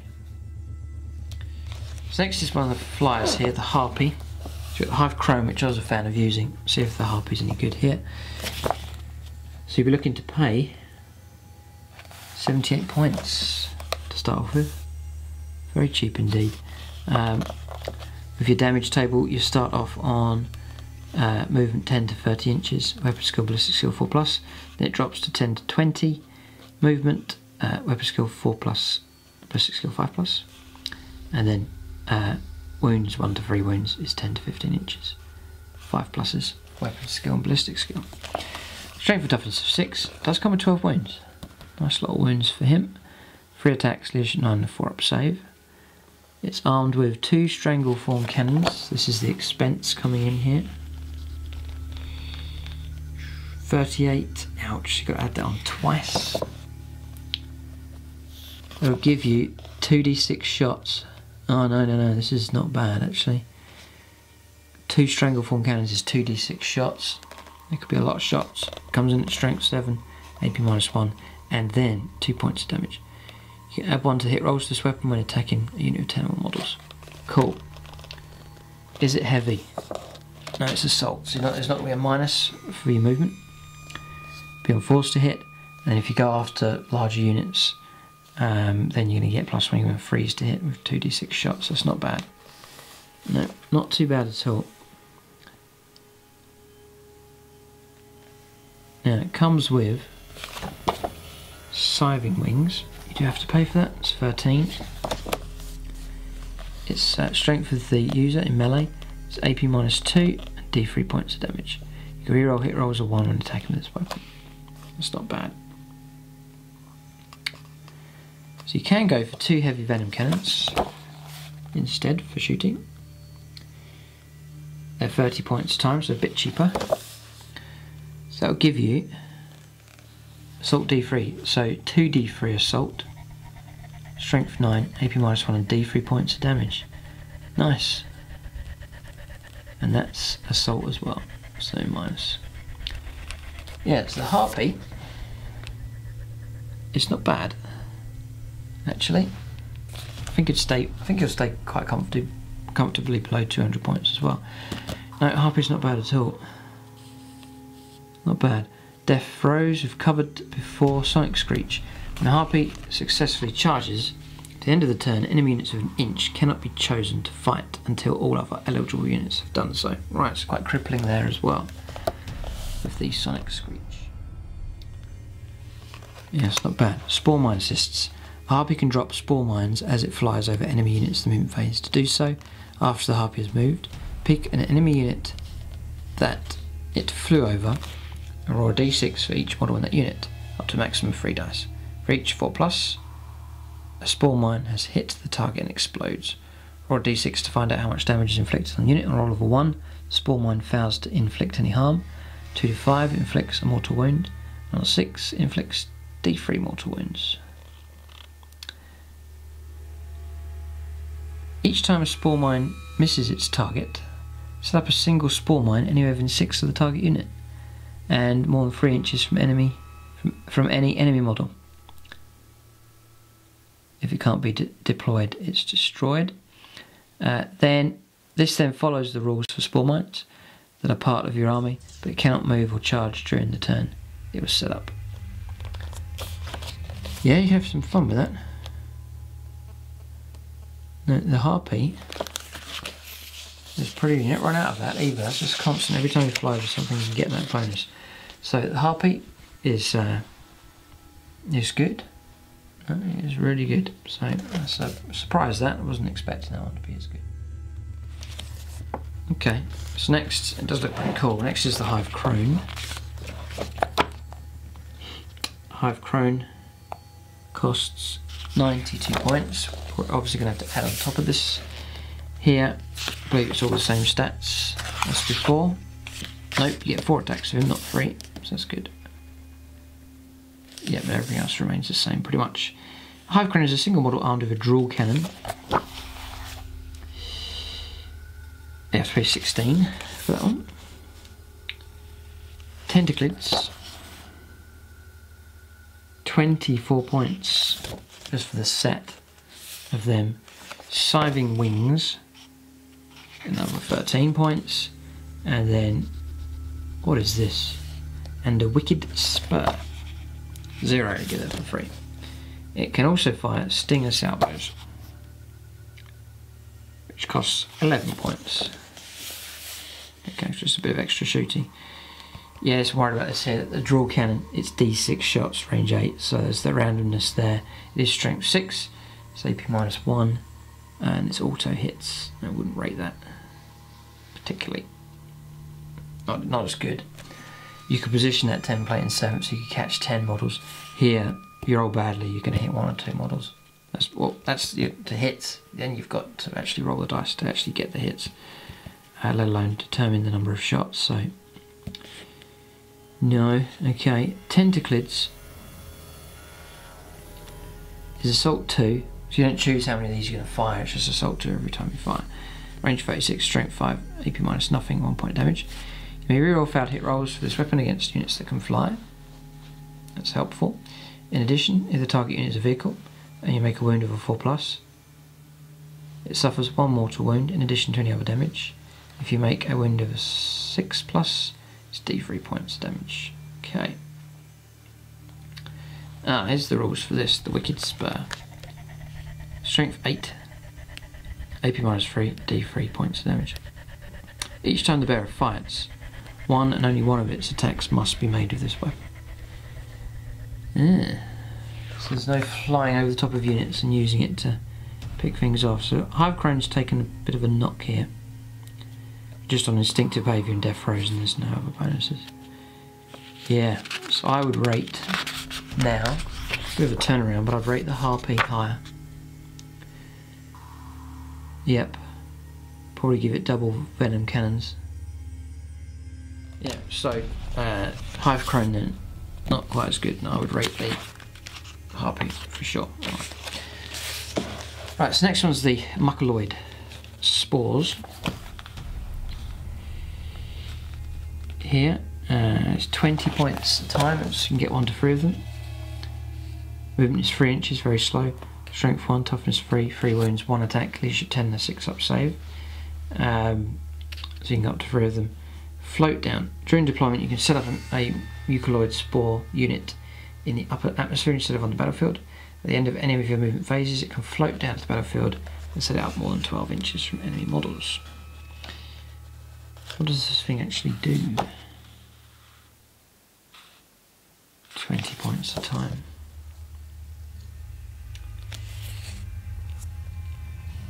Floating Death. Mucoloid Spore explodes if it is within 3 inches of any enemy units at the end of any of your charge phases. At the end of any charge phase. Each time a Mucoloid Spore explodes, or a D6. On a 1 it fails to inflict any harm. 2 to 5 it inflicts D3 mortal wounds on the nearest enemy unit. And on a 6 it inflicts D6 mortal wounds on the unit. The Mucoloid Spore is then destroyed.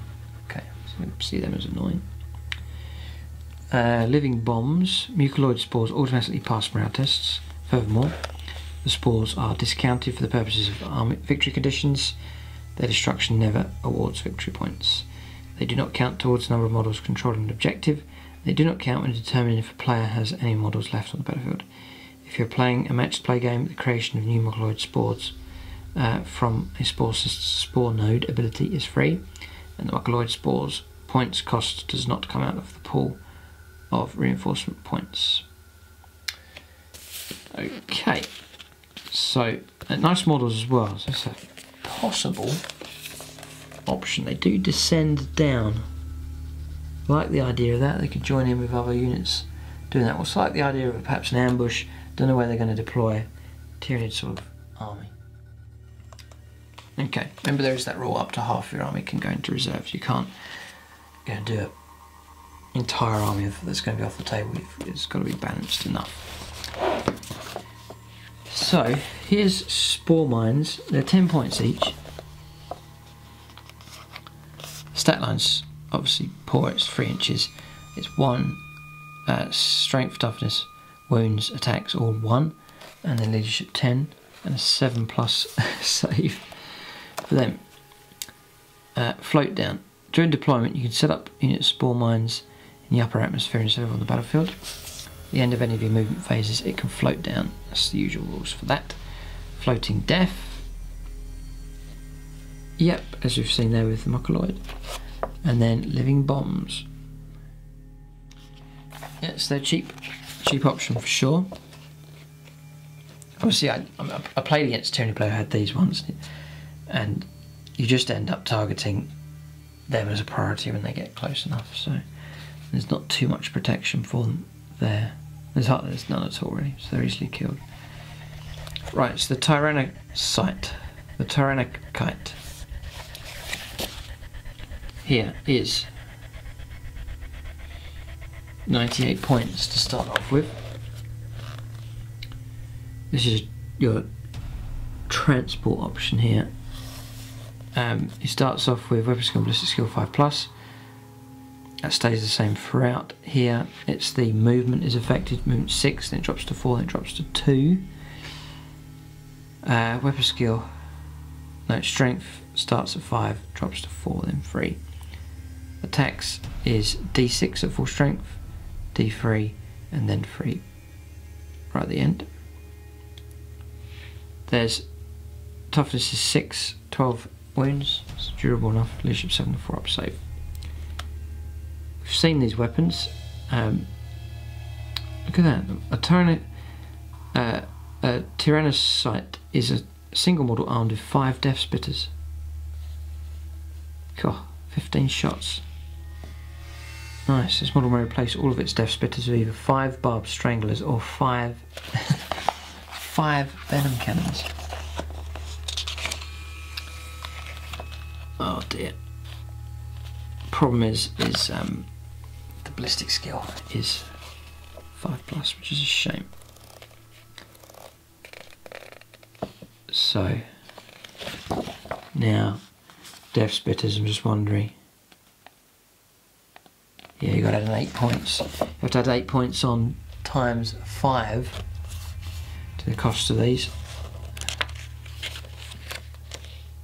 But anyway, okay. So, instinctive behaviour, invasion organism. During deployment, you can set up a Tyrannocyte in a hive ship instead of placing it on the battlefield.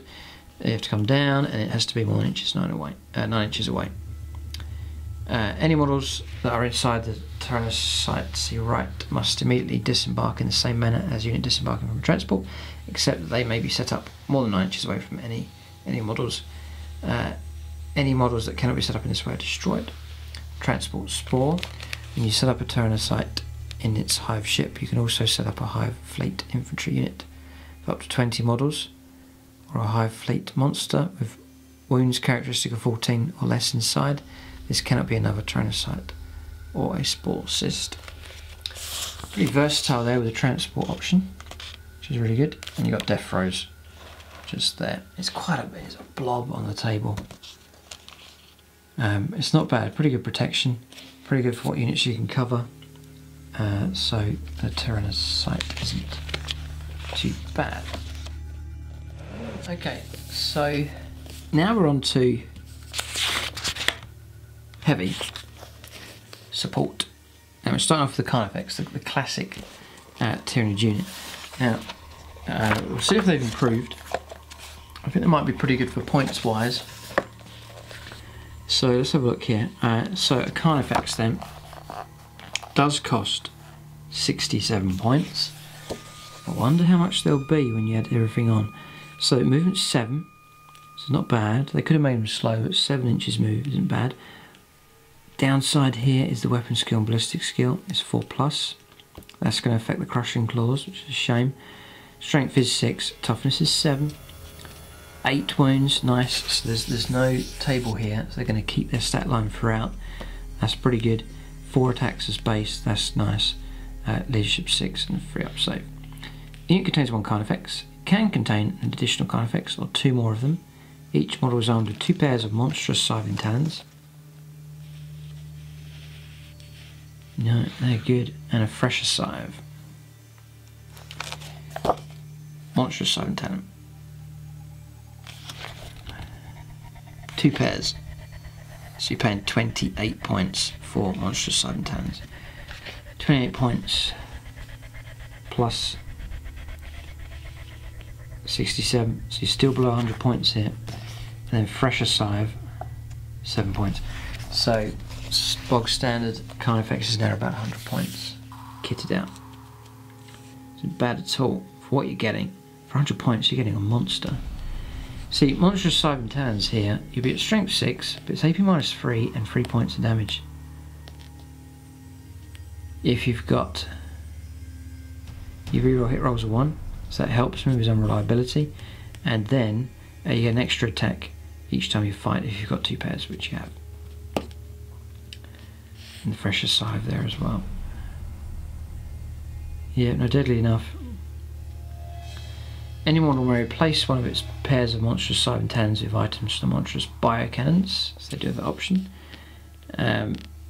Any model may replace both of its pairs of monstrous Hive and Tyranids with 2 items from monstrous biocannons.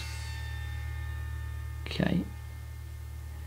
Any model may replace one of its pairs of monstrous Hive and Tyranids with monstrous crushing claws. Any model may replace its freshest Hive with a bone mace. This is a different one. A bone mace costs 2 points compared to 7 points for the freshest Hive. Not expecting anything too deadly here. And no, strength 8. AP -1, D3 points of damage. One of the attacks must be made with that. No, that's not too bad. The bone mace could cause trouble there. Okay. You can take toxin sacs and adrenal glands, and then any model may also be armed with bioplasma. Bioplasma is 9 points. Now, this is its shooting ability here. Assault D3, range 12, strength 7, AP -3, and 1 point damage. Okay. Bring down Marines quite comfortably with that. Now, Living Battering Ram. Special rules. When a Tyrannofex finishes its charge move, roll a dice. On a 4+, one enemy unit within an inch suffers a mortal wound. Okay, so you run someone over, cool. And then Monstrous Brood. The first time this unit is set up on the battlefield, all of its models must be replaced within 6 inches of at least one other unit in their unit, one model in their unit. From that point onwards, they can go separate. Okay. But now you can kit those out. I reckon I rate the Hive and Tyranids, because they kick out the same amount of damage here. You just drop on strength. A bit more reliable though, a fair bit more reliable. This line here with the crushing claws, you're on -1 to your hits, you're on 5s to hit. Whereas with the Hive and Tyranids, you're on, and you're paying less in points, I think, by the way. You're on 4s to hit, rerolling 1s for 2 pairs of them. And you get an extra attack. Hive and Tyranids, I think, is the way to go. So that's them. Tyrannofexes, they're okay, not too bad. 8 wounds is a lot to absorb, so that is good. Okay, next is Biovores, bit of artillery here for the Tyranids. 24 points a time. You have to take a Spore Mine Launcher. It's 12 points. So 36 odd points for these, very cheap. 5, weapon skill, ballistic skill 4+, strength toughness 4, 4 wounds, 2 attacks, leadership 5 and 4 up save. You can take up to 3 of them a unit. And we've seen we haven't seen yet the Spore Mine Launcher. So at range of 48, it's heavy 1, so you want to stay still to fire it. Spore Mine Launcher. Each time a Spore Mine Launcher hits the target, roll a d6 to find out how much damage it is inflicted on the unit. On a 1, Spore Mine fails to inflict any harm. 2 to 5, it takes a mortal wound. On a 6, it inflicts d3 mortal wounds. Okay. Each time it misses, you set up, it's the same rules, just there. It's cheap artillery and could cause trouble there. Yep. No, that's quite a disruptive little unit, the Biovores. I really do like this, the Spore Mines, the models, and then floating around. It goes back to some of the first battle reports when I was getting back into 40k. They had Tyranids fighting, and they had clouds of these things in a battle report they did, and it looked really cool. And ever since then, do like the idea of the floating bio mines. It's just really cool. The whole concept is brilliant. Biovores. Biovores is cheap, just to tuck them away and then just to disrupt. The range is 48 on this, so you can have fun with that. And I like the Biovores and their abilities there. No, not too bad at all. The other great thing is the missed shots aren't wasted. They turn into something else, which is really cool. Right, so next is the Tyranid Prime. This is a unit that I sort of was kicking out of my army. We'll see what it's like now. Tyranid Prime. Tyranid Prime, 128 points to start off with.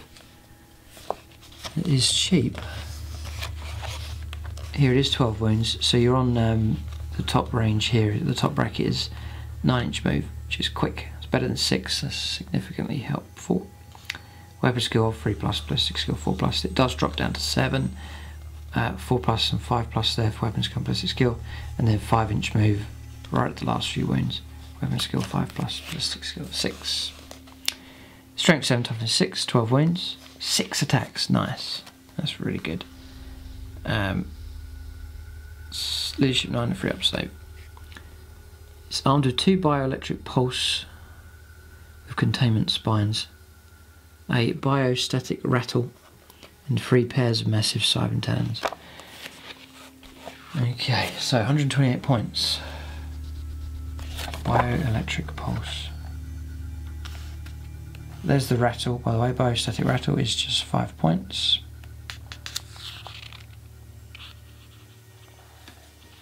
And then bioelectric pulse. Now let's just get this right.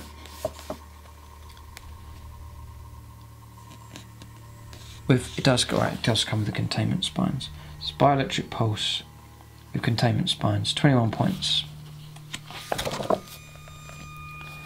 Is assault 12. Okay. Strength 5. There's no AP minus, which is a shame. 1 point of damage. So that's an option. It's 12 inches that can fire. Okay, a biostatic rattle with 5 points. Strength of the user, which is strength 7 in this case, AP minus 1, 1 point of damage. If unit suffers any unsaved wounds, add 1 to any morale tests they take until the end of the turn. Okay, not that amazing. Okay. A biostatic rattle and 3 pairs of massive Siven talons. So massive Siven talons is strength for the user, strength 7 here, and then AP minus 3, that's really good, and then D6 points of damage, that's horrendous. Massive Siven talons.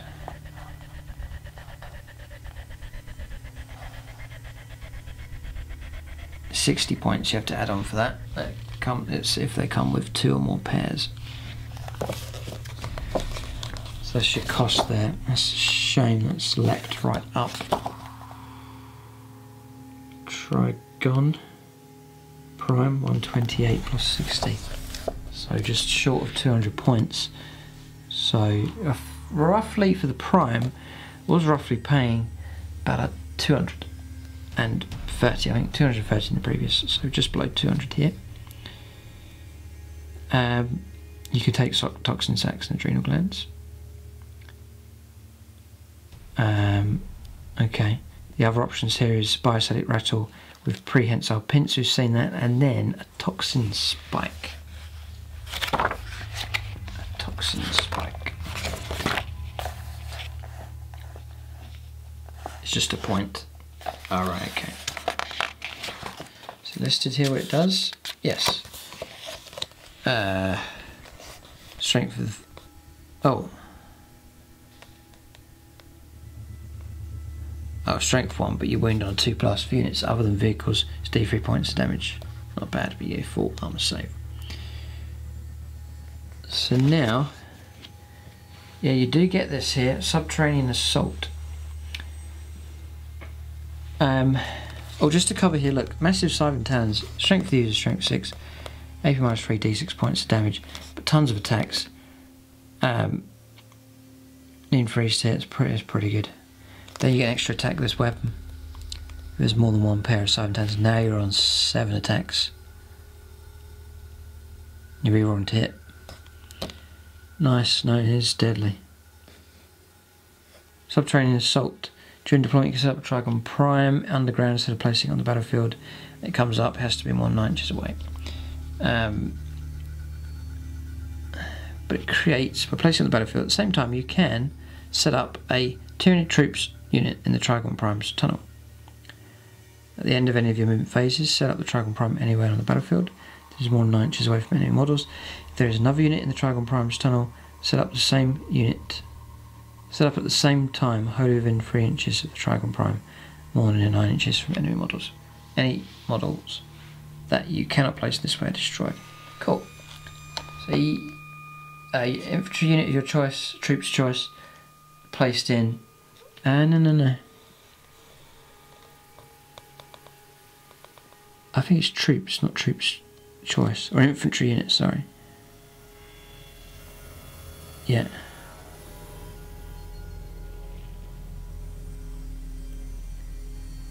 Yeah, no, it's not just troops only, it's open up to other units. So you can bring him on and then pair him up with another unit and then they both come on together. So that's pretty good there for the Tyranids Prime. Now, overall Tyranids Prime is not too bad at all. It's pretty nasty in combat. Plenty of wounds to get through. No, okay, we'll rate the Tyranids Prime, not too bad. So I wonder if they've got regular Trygon. Yes, they do. Regular Trygon, 103 points. 128, not paying. Not much difference really between the two. Let's see if it's significantly dropped. Still 6 attacks with the Trygon. Can still take the massive Cyber Talons. Just get the lower grade bioelectric pulse. Not that either of those two, the one for the Prime or this one's particularly amazing. Weapon skill still 3+ for this one. Strength toughness the same. I would just go for that, the Prime, not the Prime, the regular Trygon. And it's not too bad at all. So you may well see those continuing on in the Tyranid army. The next one is the Morlock. It'll be interesting to see how they worked out the rules for this unit. Big fan of the Morlock model and the whole concept of it. I think it's fantastic. The Morlock is 104 points. He's got Genestealers jaws 0. So we start a prehensile pincer, 8 point.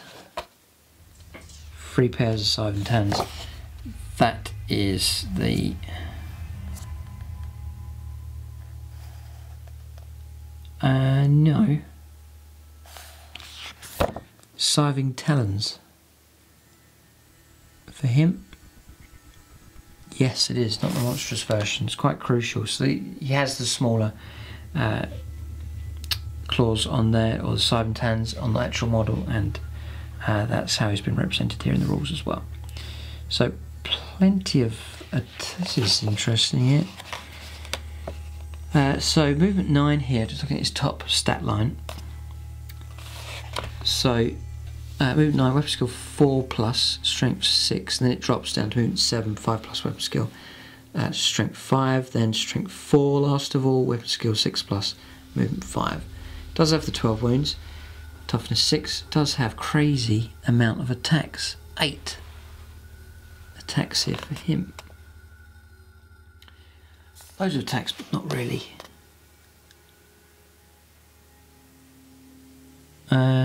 Yeah, not really. That much damage coming through. I'm just looking to see what kind of damage it can inflict, because a lot of attacks it can use there. The Genestealers jaws is strength for the user, which should be strength 6 at full strength. It's AP 0 here, but it is D3 points of damage.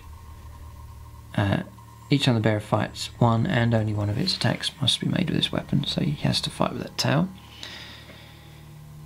The Genestealers jaws is strength for the user, so again strength 6. AP minus, still no minuses here on the AP, which is a shame, but the damage is D6 points of damage. So that's potentially nasty, especially with 8 attacks coming through. There's your Cyber Talon's got loads of them, so I get an extra attack. Yep. Alright, so abilities. This is, let's see how they work this here with Terror from the Deep. So during deployment, you can set up the Morlock underground instead of placing it on the battlefield. At the end of any of your movement phases, set up the Morlock anywhere on the battlefield that is more than an inch away from enemy models and more than 6 inches away from other Morlocks. Set up this way. This turn, they roll d6 for each enemy unit within 2. On a roll of a 1, escapes unharmed. On a 2 to 3, it suffers a mortal wound. On a 4 to 5, it's d3 mortal wounds. And on a 6, it's 3 mortal wounds. The Morlock cannot charge in the same turn. So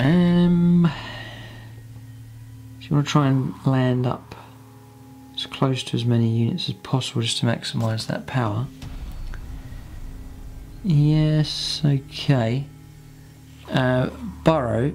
At the beginning of any of your movement phases, any Morlock that is not within an inch of any enemy unit can burrow, remove it from play. It can return as described in the Terror from the Deep ability. A Morlock may not burrow and return to the battlefield in the same turn. If the battle ends whilst the Morlock is underground, it is considered to be slain. Then there's death throws. Yeah, Morlock's okay. Bit of getting used to though those rules. And I'm just trying to figure out if it is as effective. If you pop up amongst a load of units, maybe a Tau gun line with like 4 small units of fire warriors, and you land just there, you're going to get a chance to affect each of those units. Multiple units landing nearby is definitely more efficient for that. Warlock, maybe got doubts for him. Maybe. Sure, I mean, if anything, even if he doesn't do too much damage, with 12 wounds, it's going to be a bullet magnet for sure. And the advantage of that is that he then acts as a great distraction whilst the rest of the army moves up, whilst the opponent's trying to deal with the more immediate threat of the Morlock. Okay, so next one's the Hive. I have this one painted up. It did well in 7th. Let's have a look here. So, 150 points. Bioplasmic cannon, powerful limbs. Powerful limbs, you do have to pay for it, it's 12 points. Okay. And then the bioplasmic cannon is 66 points.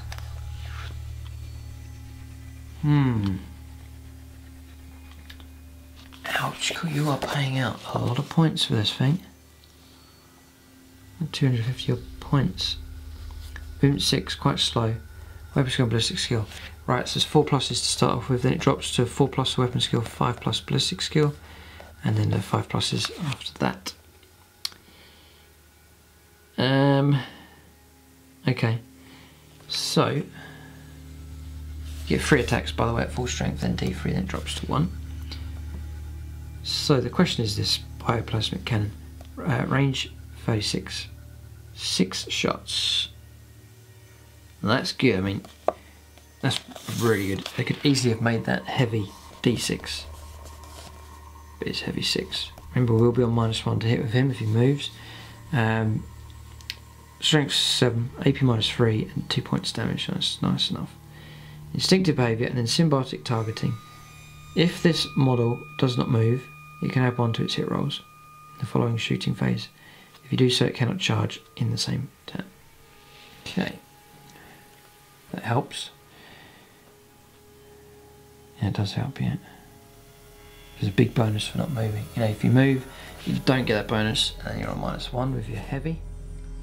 And then if you stay still, you don't get the minus for being heavy, and then you also get this +1. It's really good. Weapon Beast.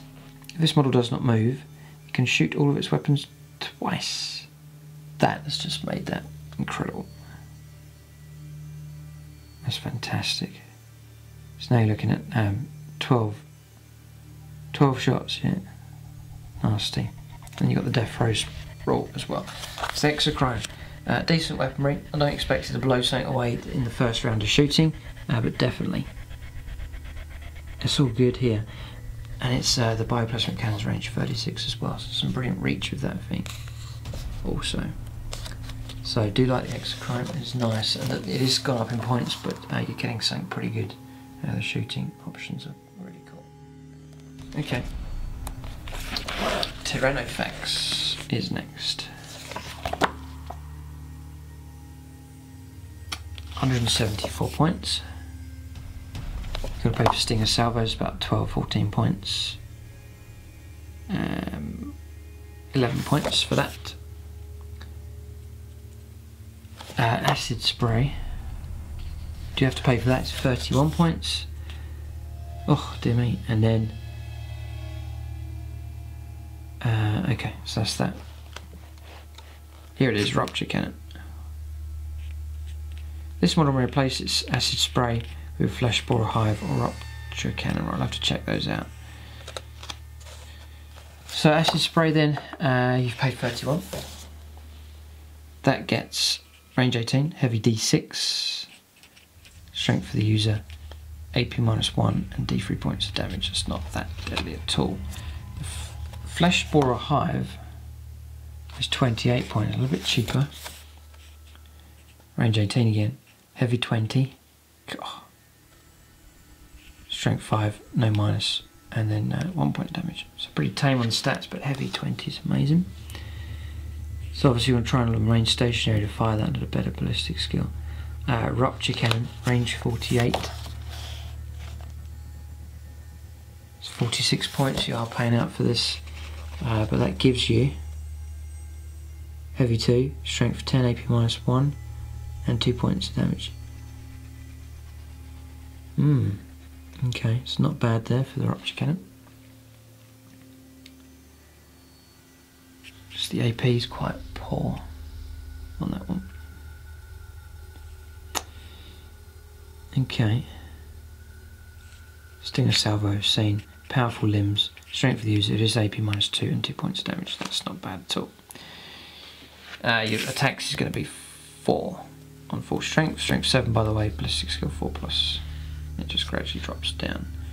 Just there. Biotank. This model does not suffer the penalty to hit rolls for moving and firing heavy weapons. Excellent. Weapon beast. If it's a steal, you can fire all of your weapons in the shooting phase. Cool. And then death rolls just there. So toughness 8 and 14 wounds. That's a fair bit of absorption there. And then 3+ armor, so it's going to take a fair bit to bring him down. Yeah, Terranofex is tough enough. I do like the model, it does look really cool. It comes in with, I believe, the Tervigon Tyrannofex. They're all part of a kit where you can choose what option you want to go for. So that's the kit they're part of.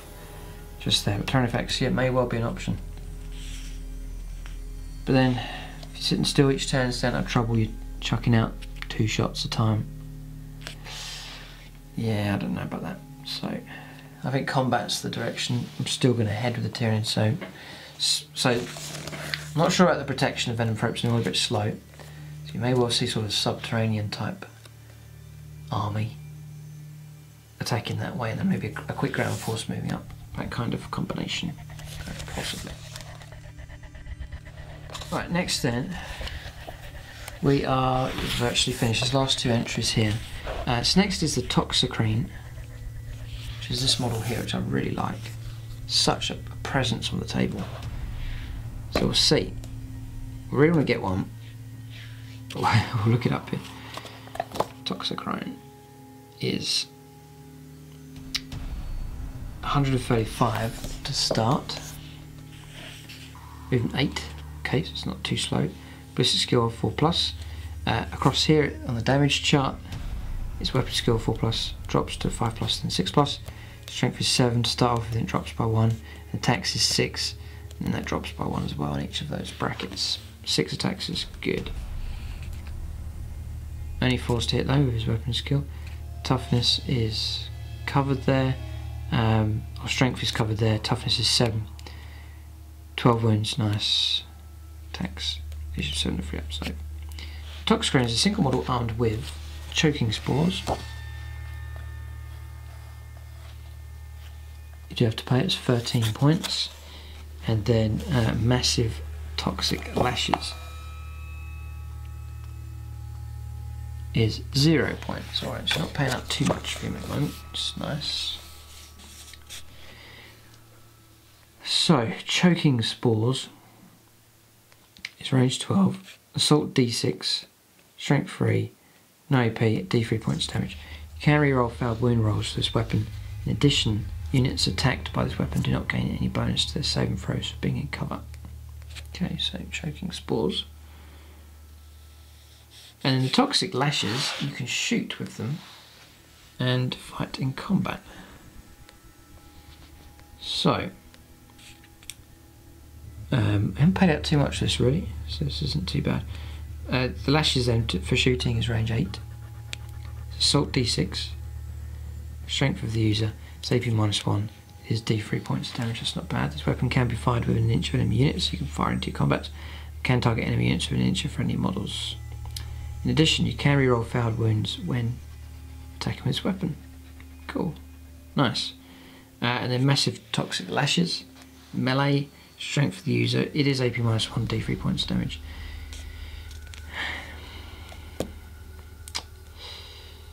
Yeah, no, it's not too bad a unit. You can reroll failed wound rolls when attacking with this weapon. The model armed with this weapon always fights first, even if it didn't charge. Cool. That's helpful.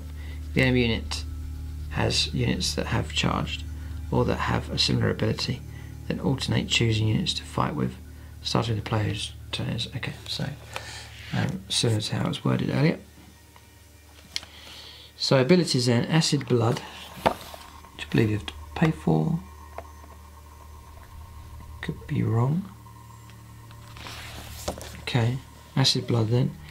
Each time a model loses a wound in the fight phase, this model, roll d6. On a 6, the unit that inflicted the wound takes a mortal wound. Okay. Hypertoxic Miasma. At the end of the fight phase, roll a d6 for each enemy model within an inch of any Toxicrones. On a 6, the model's unit suffers a mortal wound. Cool, a bit of a bonus there. And this is the type of unit you will be moving in to get nice and close, so those bonuses are helpful enough. Frenzied Death Throws, we've seen that just there. Okay, so Spore Cyst next. Spore Cyst. 79 points. It's a single model armed with 5 Death Spitters. Oh, this is the Lord of War version of the other one, that's the transport. So weapon skill, ballistic skill 5+. Strength, toughness 6. 12 wounds. Leadership 7, 4%. It's under 2 Death Spitters. Yep. Spore Node, 9 inches, heavy one. It says C Spore Node below, so we'll cover the rules in just a moment. And then Venom Cannon, just there. Okay. So this model may replace all of its Death Spitters with either 5 Barbed Stranglers or Venom Cannons. It's a good turret of firepower. And it takes a fair bit of effort to get rid of it, so seems durable enough. So Bombardment Organism. During deployment, you can set up a Spore Cyst in its hive ship instead of placing it on the battlefield. You set it up on the battlefield anywhere on the table that is more than 9 inches away from enemy models. So there's that ability for them. Biofortress. A Spore Cyst can shoot with its weapons even if there are enemies within an inch of it. Okay. Right, that's not too bad. And then Psychic Resonator. If a Spore Cyst is within range of a friendly Tyranid unit, Synapse ability, the Spore Cyst has the Synapse ability. Okay. And then Spore Node. Each time a Spore Node attack hits its target, roll a d6 to find out how much damage is inflicted on the target. On a roll of a 1, the mines fail to ignite, inflict any harm. On a 2 to 5, it's d3 mortal wounds. And on a 6, they inflict d6 mortal wounds. Cool. Each time a Spore Node attack misses a target, set up a single Morkalide Spore or a unit of 3 Spore Mines and within 6. Love that idea, it's cool. And then Death Throws roll for him. So that's the Spore Cyst. Yeah, tough choices really. But he's okay. I do like the Toxicrone just to make things different, but got to work on a good theme here. Sort of don't want just like a selection of each of all the cool monstrous creatures. Do want some kind of balance-ish to this, the Tyranids. We'll have to see, but that is it. So that's the review done for Tyranids. Looking forward to revamping the army. It looks like a lot of the units I had, like the Trigons for example, and the Raveners, and the Hive Tyrants all look pretty good. It seems strong here in 8th edition. May well replace those Raveners though with the new models. May well get a Toxicrone, and we'll see what else. Maybe some other units as well. But do want to change things up here with the Tyranid army. So leave your comments and feedback, especially unit combinations, how they've worked for you, good combinations that you've found, or indeed your opponents used against you and you thought, yeah, that was impressive, that worked really well. So leave those comments and feedback just there. I read through those comments of interest, and then other people wanting to collect Tyranids, or already are collecting Tyranids, and they can see that information as well. So that's the index review then. Xenos 2 Tyranids. Keep a lookout for Tyranids being revamped. That'll be on the Plus channel, where you can see the army development, and then you can have an influence potentially on the army as it's put together. You get to see the list long before it comes out on the regular channel. And then keep a lookout, hopefully we'll see Tyranids make a comeback in regular games, and indeed in Apocalypse as well. But there it is, that's the review. Check out gamingfigures.com. They do Games Workshop stuff at a discounted rate. But thanks for watching. Keep a lookout for more index reviews on the channel, and tune in next time.